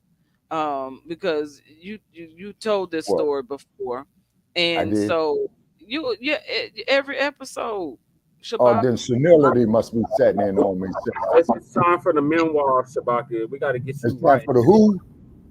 Some serious life history experience. The memoirs, the autobiographies of Shabaka's the chronicles of Shabaka. Chronicles of Shabaka. Man, that would be dope. And yeah, but Help me when market it. I'll write it up. Help me sell it. After when I we check that, y'all can have all the revenue after that. when you came on the show, we was already in the midst of discussion, and that discussion had taken so many different turns, and I don't want to deviate too far. I think it is good to deviate a little, and open up and invite the conversation and open up for discussion or whatever. That we're here, we're gonna have a conversation about whatever we're talking about. But what we're talking about tonight is protecting our children. And Oh, absolutely. and Teach them how to box, give them martial arts, instruct them, get them on the pistol range, have them and I break think down the that weapon blindfolded. And I I hate to think go to those are those extremes, but these are extreme times that we're in. well, I believe that we should all have that type of training, and we should think that it's necessary to have that type of training just for survival skills, Mm-hmm. if nothing else at all. The only thing is that we're growing up in a time where we don't have the resources, and so Okay. because we lack the resources, and the only reason why we're continuing to lack in the resources is because we're continuing to argue with one another about what we look like and what we believe, who we believe we are, Well, you rather do than got a point on that there, sister, is because Minister Farrakhan of the NOI, he gave a speech recently within the last 6 months. Okay, and the minister is in his 90s now. Okay, so he had got up there and he had stated to the black community, and the minister, I don't know if he was upset or if he was frustrated. I never heard him speak like this before. He says, black man and woman, we out here killing each other over bullshit. And he's right about. We are. Well, man, this is our neighborhood and all that. Like they say in LA, yeah, we from this neighborhood. Yeah, watch when Crash comes through there. They'll tell you yeah, whose neighborhood it is. they don't own their house in the neighborhood, but they claim in the streets. That's why Mm-hmm. this neighbor is just hood now. It's just a bucket with a hole in it, like Dr. Claude Anderson is always telling us. Yeah, exactly. And the same thing with these migrants coming in here. First thing they're doing is coming after us. You see what I'm saying? And Putting them, then, putting them in our communities. Well, the reason why is because the people within those communities are not standing up to take their right. okay, now to And prove your point. there's too many people agreeing with it, and those that are not agreeing with it are not saying anything, and silence is acquiescence. Or they're Uh, silencing or saying anything like myself. Or It's yeah, or being or myself. shadow banned, where your Mhm. information won't travel further than the 10 people that come to the on purpose. You know, Exactly. Exactly. and then it'll And say only 2 people listened. That don't make yeah, no sense. How you got right? 2 exactly. call in and you only got 2 listens, or Yeah, exactly. how you got That's like the shadow 100 man. chat and you only got like 10 views. It just I've Yeah, seen exactly. on my own. I've seen on my own YouTube, my personal YouTube channel. I will click on a video and I will see the number like thousands, like double digit thousand views, but then it'll like glitch and it'll be like 2 views. You too? Now I'm gonna tell Yeah, you something. Okay, now I'm gonna tell you something on that. Okay, and I've I don't seen care that who. several times, and Okay, on different videos. sister, I see it all the time. And now you remember that video I made, Brother Jay, called "Resurrection of the Mental Dead"? Was I was up there looking like the ghost? yes. Okay, all right, that one there has got 800 views. Now let me show y'all something. And that was made 7 years ago and only got 800 views. That damn thing should have been at a minimum of 20,000 views. Well, But the thing they is, didn't. Shabaka, if you're not paying for it, the views are you won't be put to the top of any search engines. Yes, And ma'am. then, I so understand that. you got to pay for search engines a lot of times to be moved to the top. So that'll be the people will see, because most people don't even go to the second and third and fourth page of the search.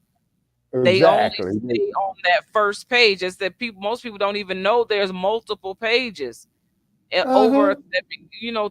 thousands of responses to that request. Mm-hmm. You're right. Yeah.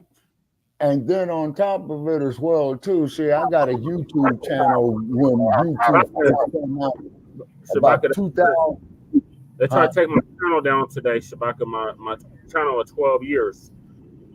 They took it down. Yeah, they sent me a message. I took a picture of it, of course, and yeah, they was talking about you had until October 3rd, 2028 or Mm-hmm. 2029. So I'm sorry, excuse me. I'm So sorry. no, I you're was, fine. I was trying to find people on my phone and I cannot find it. Elia is very quietly sitting back and listening to all of this. So you have anything to say or add to switch gears a bit?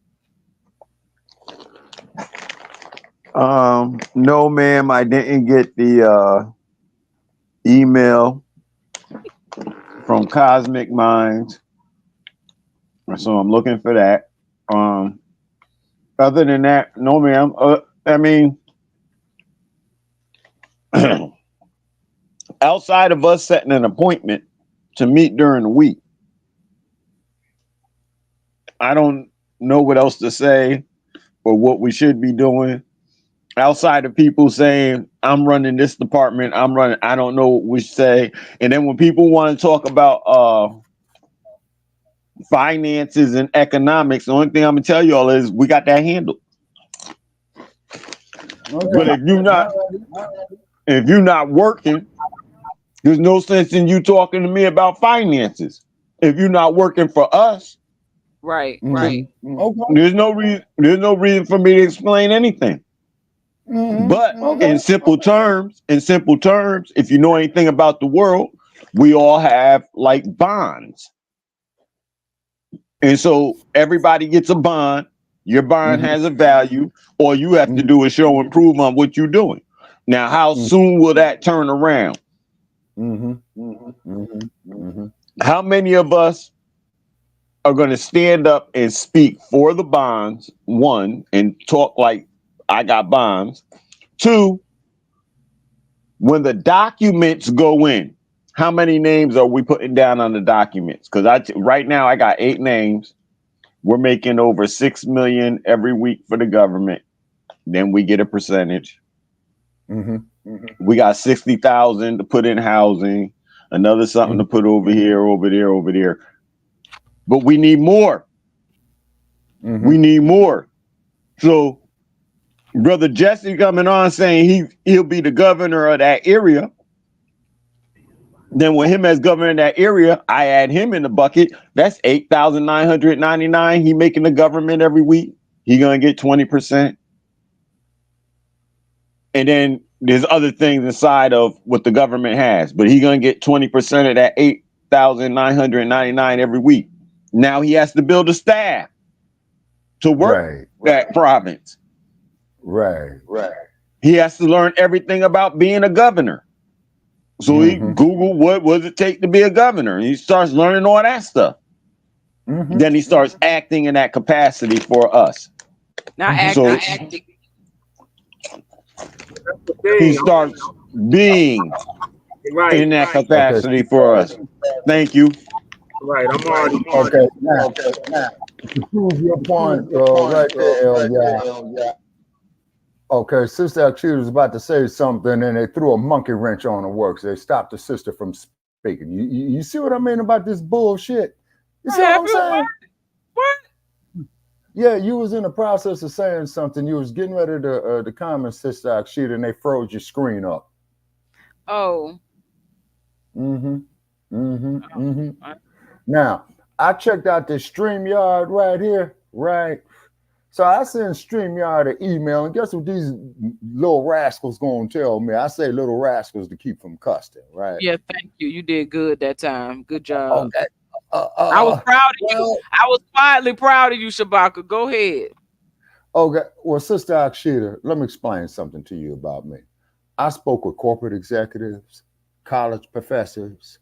Okay, I know you can have an intelligent conversation when you want to. It's just when you get on the mic, something else happens. I get possessed or get mic happy or something like that. Wanting to hear my own self talk. You done heard yourself. You done heard yourself go off, and so now you know. Now you know what it takes to get that same reaction in your own vocals, and so you ignite it at every opportunity that you possibly can. And I ain't saying that's wrong. I'm just saying that's what it is. Okay, well, ma'am, let me tell you something about me. And you be humorous. You comical. So I'm comical. You are Do comical. I look like a clown? I ain't say you. I'm just saying. Oh, that's a classic. That's a classic right there. He running the gambit on you. But man, I would love to meet that cat here in Vegas, man. You know what I'm saying? I really would love to meet Joe Pesci. You know what I'm saying? I really would. The dude is good. How do you go from you just be all over the place? Shabaka, you have to be one of the most interesting people that I know. Sister, let me tell you something. This is true. My dog say it's classified. You see what I'm saying? Because they got in it classified. Then I've done it classified. I support it classified. You know what I'm saying? You know. Okay, so Shabaka, here's my question for you. What's that, sister? You got so much to say. I want to know, what can you do? What can you do? And not saying that you have to change anything about who you are and how you are. What could you do to help us move this initiative forward as you are here at the table, and this is not your first time at the table. You come here and I know how you, before you say anything, you always give your disclosure. And your disclosure is, what's that, ma'am? Keep what works, get rid of what doesn't work. Okay, wait a minute. Take what, Take yeah, what is useful take what is and leave useful, what is useless. leave Now, the what is person useful. who I got that information from, believe it or not, is not of African descent. It was Bruce Lee. I get it. Okay. So Yeah. my point is I understand that that's your disclosure. And so that in your mind, I believe clears you of anything that you may agree to in the process of our communication. And if Oh, you agree, you've already given your disclosure that it wasn't useful if you don't use it beyond this conversation. So you'll well, come on you got a here point and on you, that. I know, and you'll come on here and you'll get us all riled up and all everything you got going on, and I want to know, what are your intentions, sir? Like, what are your intentions and how to move? Because you see, when you come on here and the conversation, the type of conversations that we're having on here is conversation to help the people grow and to move forward in a new wave of thinking. See, not in the old way of thinking, a new Uh-huh. wave of thinking. And so you are a great example of the old way of thinking because you stuck there. And it's like you try to budge, but it's like a piece of bubble gum got you stuck where you can't move and you just boinging and bouncing all over the place with all the stuff that you talking about. And Okay. you All right. making good points now, Shabaka. You make really good points, but I want you to get. I would love to get a focused answer on what it is that Shabaka Sankori Mm-hmm. can do. Like Jesse over there is going to be governor, and he's going, that's the position that he is at, that he aspires to be in his life, no matter, I mean, not no matter, but in his life, what he wants to produce and of himself to be, and how he wants to be seen and present himself publicly. Okay. How Now, see, what how Jesse has and what you have, sister, is what I no longer have is youth. Okay. Just off the no, law of biophysics. no. Okay, well then, you know what, Shabaka, we just gonna let you sit over there and rot then. That's what Why you say that? You're stuck in No, your because ways. that Shabbat what you want to cannot do. let go of the Pan Africanism. That is the piece of gum that you are describing, Sai Star Akshita. He's stuck, and he's at that age where he's set in his ways. Like, it's hard to teach. Man, let me tell you something, son. Let me tell you something, son. I gotta tell all you youngins something. Yeah. Now listen to me when I tell you this. I've already been your age. Your test is, can you make it to mine? And that's Right, what people his age and older say to us.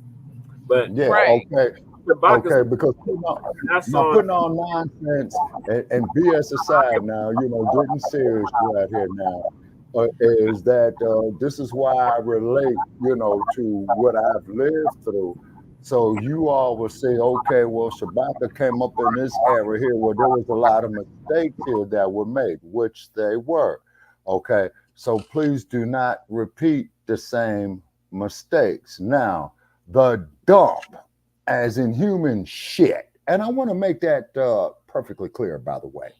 Okay, to quote another crook. Okay. Shabaka, what does Trump have to do with you and what you are bringing forth? How does Trump get into that mix? You see, he Okay, ain't now answered how the Trump, question yet, right? what? What? What?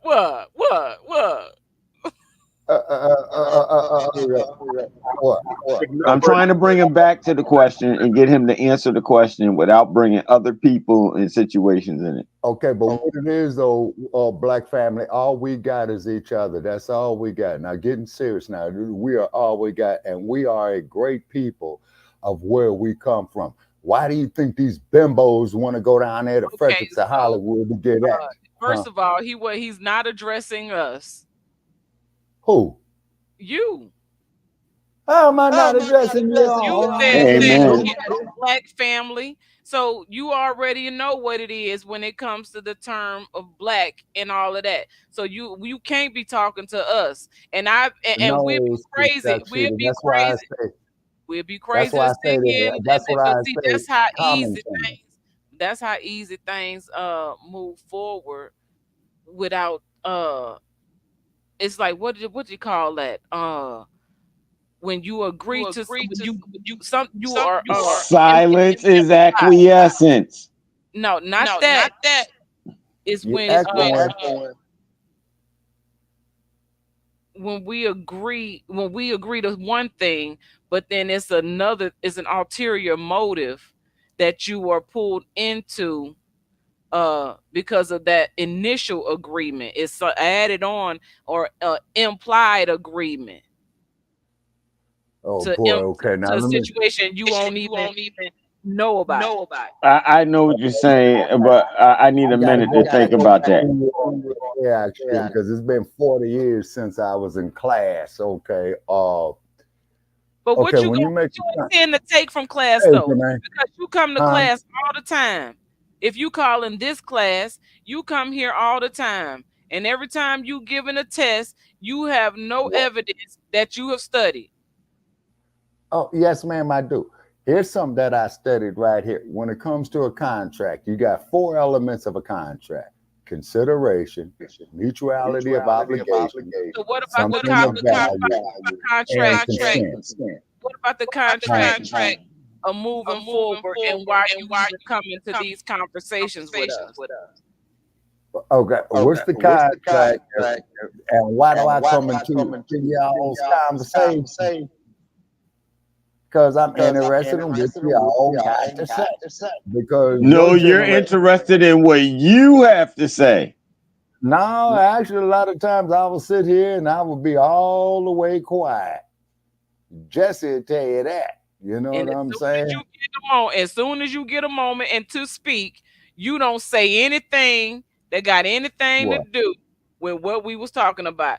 You will take What? it's like the information.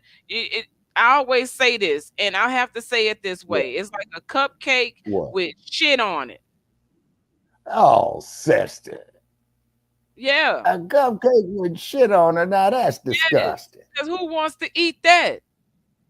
Yeah, I mean, I wouldn't feed that to a dog. Yeah, You but know what I'm that's what saying? I'm saying. What I'm saying is that's something, and I'm not saying everything that you say, but what I'm saying, when you do that, when you listen to what we saying, and you saying yeah, the whole time the person is speaking, you ain't heard nothing the person said. Hmm. Hmm. I had to And get back to you on that one. I know, and then you and then you come back with what's in your mind to talk about, and then you clear yourself while saying you on your way out of here. So that's your Okay, clearing. that's just a That's law but that I'm about just it. telling you. I understand, but see, how we use words is our energy, and that energy moves forward, and I can read your energy before I can see you. I don't have to see you, and Oh, I'm and scared of you. Now, I'm looking at this comment right here that says Shabaka get on Shabaka my told nerves, y'all. OJ to take the Bronco. First place, Ms. Camaraz. Okay, OJ Simpson was one of the biggest damn fools going on, and I remember that fiasco. He was stupid. Oh, I'm gonna go to Nicole's grave and kill myself. And a woman was up there on dope. OJ was bailing her out, paying her dope bill all the time. They came to collect. OJ said, "You ain't tricking me no more, you 6 o'clock bimbo." And they went on there and took her out. Them is the facts. Oh, and by the way, Miss Cameras, come to Los Angeles. I could take you to where the OJ Simpson case happened at. I could take you to the corner of Foothill and Osborne where they Okay, beat so the shit out of Rodney how is that King. I could information? take you to the corner of Florence and Normandy where they smashed the truck driver. Yes, Shabaka, how is that gonna help us? moving forward. Okay, putting all BS aside right here. Okay, the way to move forward, okay, is because y'all are coming across some great knowledge and what have you. Okay, and once again, respect to you, Sister Akshita and El Yan. When I use the term black, I use it as common term. Okay, what do I mean by common term? That is just from the generation that I had came up in, and okay, I knew I'd get you, Shabaka, a black first salute. Well, okay, Miss Camarez, okay. Like I said, coming to Los Angeles, I could take you on the morbid tours, and I will get on that there later. Okay, but anyway, all right, if you all are doing research, if you all have discovered something after my generation, hey, more power to you, and make it happen. You see what I'm saying? And make it happen. You see? Now, putting all nonsense aside, make it happen. As Brother El says, if you know where to go sue these no good bastards, man, hey, I'm all for it. You know what I'm saying? I mean, now everybody see that you see that. You always Oh, okay. And so with the law, you can't sue them as black and African Americans. That's why they'll never give them reparations. Never. Okay, sir. Okay, to quote the words of Malcolm X, do it by any means necessary. If you can find a way, man, to feed their BS to them backwards, great, beautiful, outstanding. For factors that we need land, okay? We need commerce for ourselves. And another thing is that we cannot, as Brother Paris and I have agreed on, like Brother Paris says, and no disrespect, Sister Akshita, because you're a lady here, these other groups got to go hold their own nuts. Okay. Okay, so wait a minute, because you keep saying land. Star Akshita, there was a document that you shared with me. Are your documents accessible? In particular, the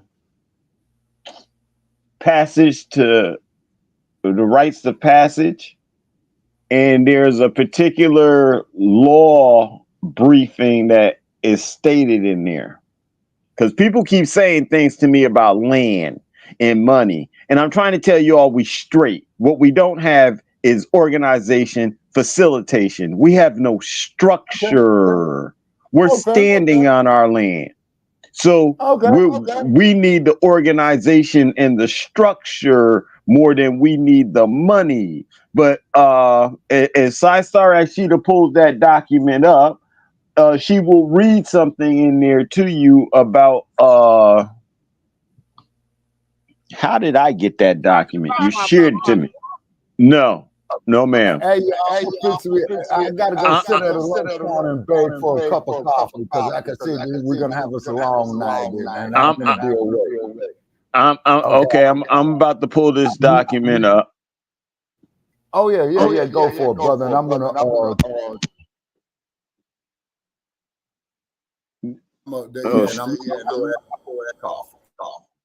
Now, the rites of passage document. Rites of passage that that you sent me. Yes, ma'am. That's from my book. Okay, that is from your book. Okay. Yes. So okay. Hold on. I gotta get up and get it. Okay, I'm trying to pull it up on the screen because you sent it to me, right? Yeah, I did. I sent it from my phone. Let me see. Oh, yep. Got it.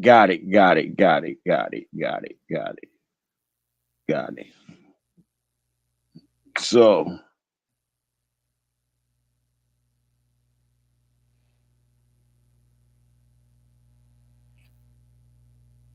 this is the rites of passage. And this one was made for the women, but the stuff in it can simply be switched over to the masculine form too. Oh my God. As a daughter, determination. Okay, my phone is charged. Now I can see better. I gotta take this off the charger.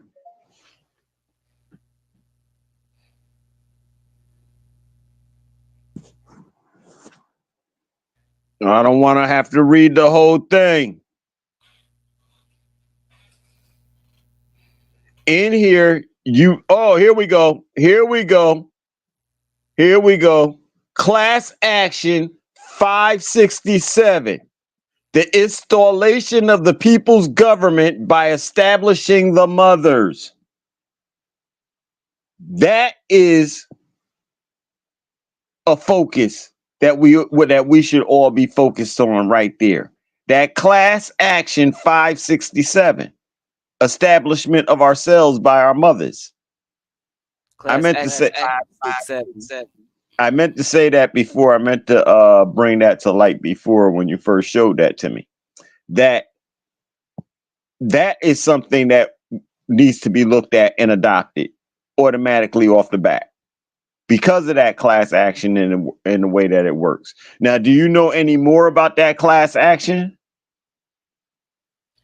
What I know about that class action, I'm gonna mute the mic. Charles W. Ivy fought this case against genocide and corruption in the government. It's a case that's already been won by default, but no one was present to claim that we are the people that this class action is pertaining to. This class action is I am actually the secured party, one of the secured party, and it was myself and Mandela Khan. Mandela Khan made me a secured party of this document. I did see it. He showed it to me. We were on a video chat, and this is before he passed away. Within the month or two before he passed away, he started sharing more information with me, and it's contained in what he called the Green Book. And so the Green Book is supposed to be turned over to me. I don't know who has it at this point because he's passed away. I don't know at what point do I get it to see what's literally inside the book, but it's full of information, and it's a case that's already been won, and it's exactly what we are, standing for now. The same exact thing. It's just that's the document to prove the case, but we have to acknowledge who we are, like you've been saying, Elia, in order to we really have to just come together as a people. It really doesn't determine that this is a class action for the Moors. It's class action for we the people. Right, that sounds dope. All right, Peter. Say that again. I said R.I.P. to Peter McCon. For some reason, and Shabaka are unmuted. It's an echo, and we had Joe Cool in here said it's a real bad echo. But okay, all right. I just unmuted myself. I'm putting on a Bluetooth now so I can have freedom of movement. Yeah, but you gotta go on mute when y'all's talking, and y'all gotta go on mute when you're talking. Otherwise, it's gonna be an echo. But I agree. I can't. Oh, about Mandela Khan. So was he the son of the patriarchy? He was the son of the matriarch. He was the son of the matriarchy. The chosen son. He's not the only son. He was the chosen son to bring this message to uplift women, to remind women, and to help women to remember that we are the daughters of the matriarch. And because of the work that I have put in from the time that we came into communication with one another, I've been this person to be here as I am now as my Supreme Justice. With during that time, he told I'm the chosen daughter of the matriarch, and that chosen daughter means that I am to deputize other women to let them know they are daughters of the matriarch as well, Okay. and to come to the table with other chosen daughters of the matriarch so that we can deputize the other women so they know I'm not the only chosen daughter, but I'm the only one saying I'm the chosen daughter. I remember talking to many other women who were told they were also chosen daughters of the matriarch, and I don't talk to them anymore today. After Mandela Khan passed away, they were holding on to his voice.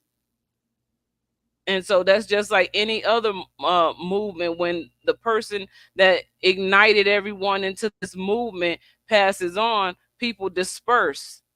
But see, in order for people to disperse, they had to already have been dispersed mentally. So I've held on to what he gave to me and what I learned through uniting with him. The Pan African Intelligence Network. We are Team No Fear over here. And so pushing Okay, through but Sister all Akshita, if I may obstacles, pushing through interrupt for all a minute. obstacles, pushing through all obstacles at hand in front of us and whatever. Why you do that, Shabaka? What's up?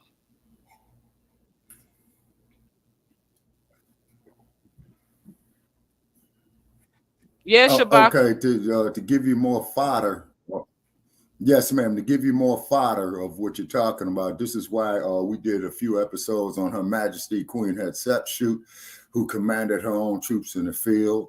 Also to General Queen Amina of Zazal, which is modern day Nigeria. And also to Her Majesty, now this sister was bad, okay, Sister Queen Nzinga of Mutamba. Okay, is because you heard me state, on the podcast of that I've argued with old crazy Sarge about with his crazy self. Her Majesty Queen Nzinga, okay, she commanded or the region called Matamba, which is modern day Angola. I don't appreciate how Okay, you the did that, Portuguese with Shabaka. their stinking, I don't huh? appreciate how you did that. I don't appreciate how you did that at Did all. what? What I do? I was almost complete with my thought and you cut me off, and what What you I talking do? about ain't got nothing to do with what I was Did talking about. what? And then you sit up and act like you don't understand. But That's what the I this, do, sister? you ain't do anything. Go ahead. Talk about what you talking about. Oh, I'm sorry. Please come finish your thought. My thought was finished. Go ahead. Okay, please finish your thought, sister. I'm listening to you now. What you talking about? Huh? I'm listening to you. What you talking about? Go ahead, Shabaka. You got the flow. We all muted. Go ahead. Oh, okay. All right. Well, anyway, the Portuguese went to Matamba on their second trip and told Her Majesty Nzinga that she was a colony of Portugal. And to make it, clear, she says, "Hey, MF, you care to repeat that?" And they did. And she says, "Hey, check this out." And she fought them clowns for 50 years, all the way until she was in her late 70s and 80s. All her adult life, she fought off the Portuguese. So when these other individuals, OTBs, not of our people, who give me their hate mail and on my page and what have and stuff like that. Well, we are the same, Shabaka. Bring your ass out here to this 115-degree heat in the desert tomorrow. And let's sit for about 4 hours and I'll show you that we ain't the same. Because I ain't never had sunburn before in my life. Okay, Shabaka. I was And talking about. I yield, Sister Akshita. I yield. I'm shutting up. In fact, I'm going to turn on my microphone so you know that I'm shutting up. You trying to start a fight with me? That's what you trying to do. You trying to start a fight. But I was talking about No, Mandela. man. My days is fighting is over, sister. I was talking about okay. Mandela All right. Con. May the brother rest in power. You Okay. you for All one. right. I'm shutting up. You for one know the context of communication, because a lot of that communication about Class Action 567 was released on your platform. And you have the archives of all the information dealing with Class Action 567. You and Joe Gibson. Yep. They have the archives. And so Okay. Access to the archives. That's like from our first or second season. Because Mandela Con was on. Yeah, I believe so. Yeah. 3 seasons. Mandela Con was Mandela Con been on 7 years. 7 seasons. Yeah. Okay, so he was 7 years, brother Che. Yeah, brother Che. Yeah, Mandela Khan was one of our earliest contributors, man. On our platform. You know what I mean? I know that part. And all that I ask, if that we're gonna disagree, please let us disagree agreeably. You see what I mean? Because these other groups, they look at us.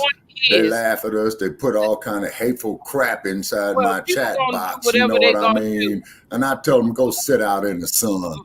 My point is that you brother Che, you the co-executive producer. You are familiar. You are familiar with what I talk about, being the matriarch and whatnot, because you knew about it before I did, because you were already in communication with Mandela Khan. And still to this day, even after his passing and everything, you still talking the way you talking, and I'm still speaking the way I'm speaking. Back then, I'm still talking. Sister, we still got the same. So where's the growth? Okay, Sister Alcidia, your telemetry stopped. My telemetry stopped.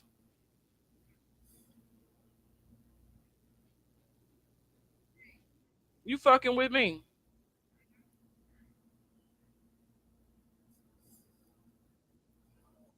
I think you playing with me. Okay, they throwing a monkey wrench in it, Sister Alcida. I didn't hear you yell at. Yeah, and it was fading in and out, ma'am. Well, you know what? I'm finna fade out on this conversation. My brain hurt. Well, thank you for having us on, Side Star and Bro Star, y'all. We're gonna bid y'all good night because it is late. It's already midnight where I'm at. And we got Grand Rising in a couple hours. So trolls and the B1 family, or the More family. Happy Holy Day. Happy Holy Day. Happy Holy Day. Happy Holy Day.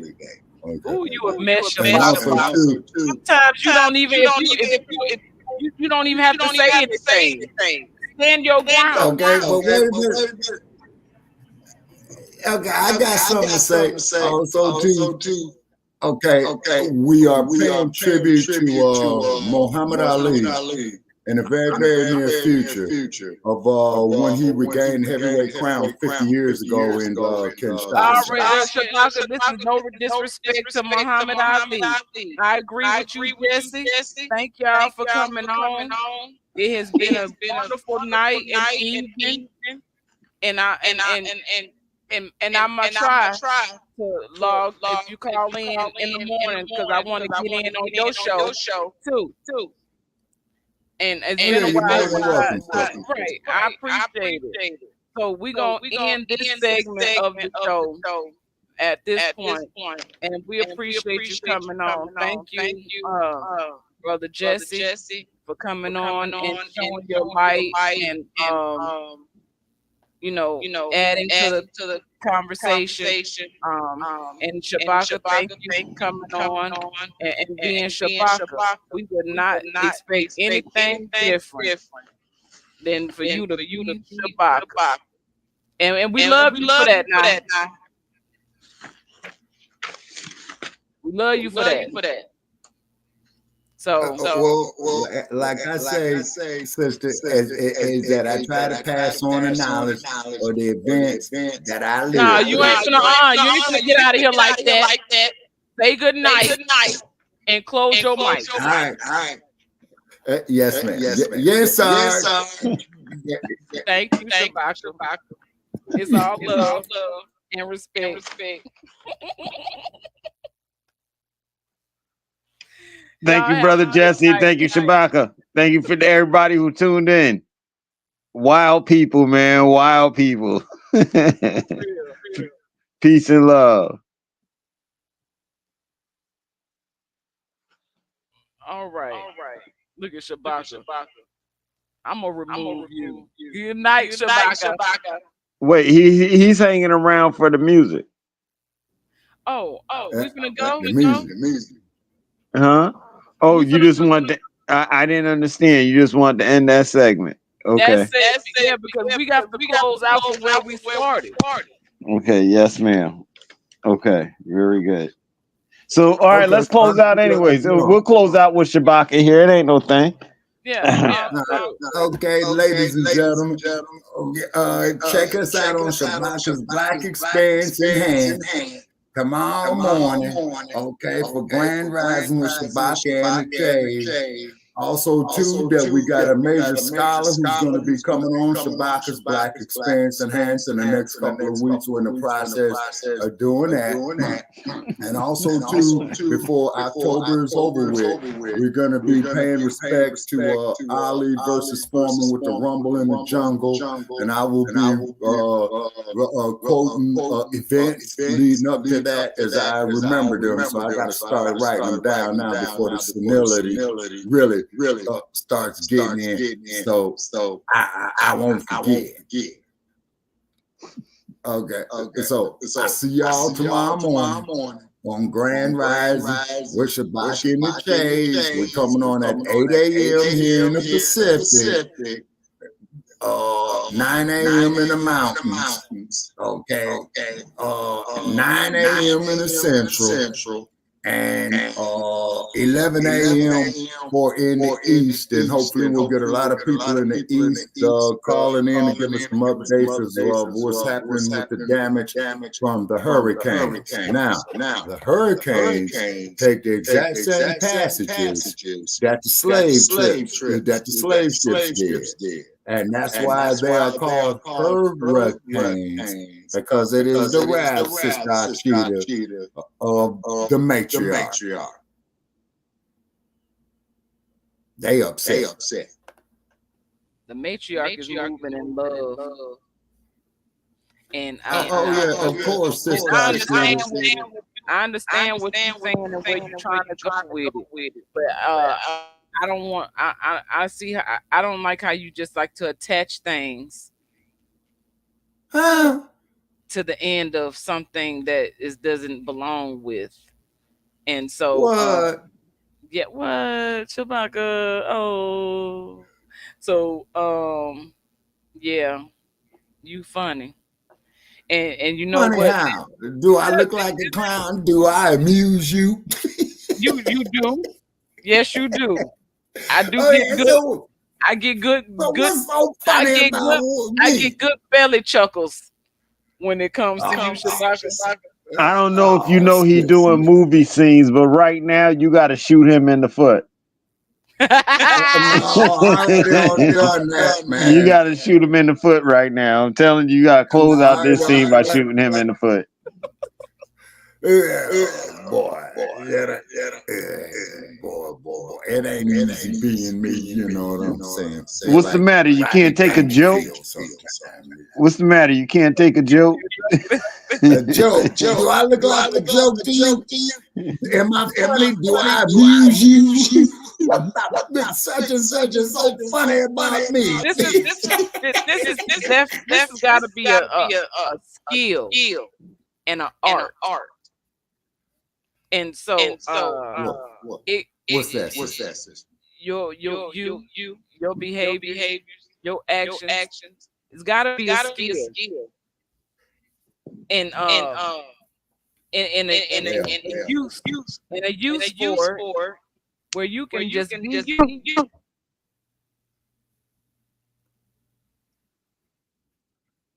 Yep. So okay, Sister Akshita, I didn't get your last telemetry. My last telemetry. You are so funny, Sister Akshita. Earth calling. You can't. Good night, Shabaka. Earth calling Sister Akshita.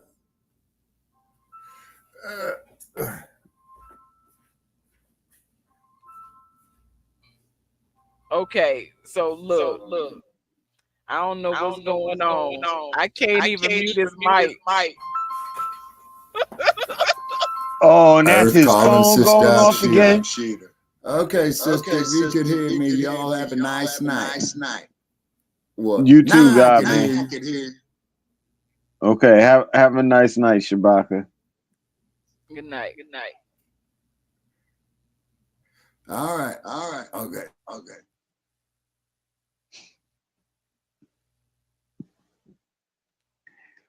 Woo. Okay, so we started off this evening talking about children and how to save the children and putting it squarely on the adults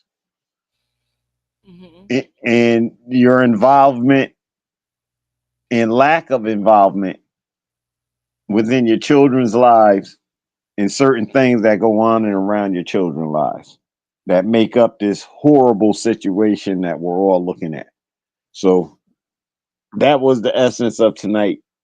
And to me, everything we discussed is a part of it, especially your nationality. Yes. Honestly, I don't have anything to say at this point. Yes, ma'am. I'm tired. Yes, ma'am. I feel depleted. I don't feel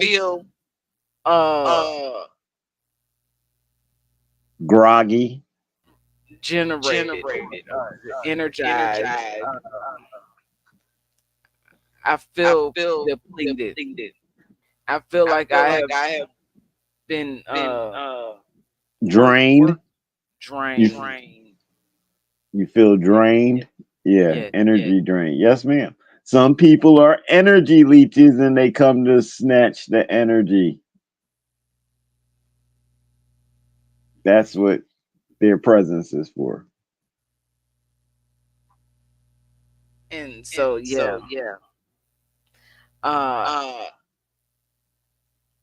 I'm done. Yes, ma'am. Have a pleasant evening. You as well. Thank you so much. Yes, ma'am. Gratitude to you. Always an honor. Likewise. Yes, ma'am. Have a good one, Side Star. Go to sleep. Thank you. Oh, wait. I know what I'm missing. Oh, now I got to find it again. The music. Yes, ma'am. Oh, there you go. Welcome to a new wave of thinking. You're here with Akshita Veda L and El Yagar. It's we the people of the Empire of Nubia. Get ready to open your mind, sit back and unwind to take in the discussion, to prepare us to win. We are sovereign, we are law. We coming with concepts here that are fundamental building blocks, focusing on principles, thoughts, and beliefs. We're here to shake you up, to wake you up. Islamism. The masses is suffering with temporary mental illness of cognitive dissonance. Open up your mind. We are speaking from experience. It's various perceptions while we maintain effective communication in the lines of respect. Our thoughts become connected through human cognition, which is the process of acquiring new information and understanding based on personal experience and relatable topics of discussion. We are the currency of the know, knowledge, wisdom through love, bringing peace, justice, and truth as we gain freedom, freedom in the mind. Open up your mind. Freedom of the mind. It's divine. To be one in unity, togetherness, you and me, we become we, and we are the change that we want to see. It is our time now, so come and get ready as we bring a new wave of thinking. It's a new wave of thinking. Islamism. Peace and love, everybody. Good night. Good night. And thank you. Thank you.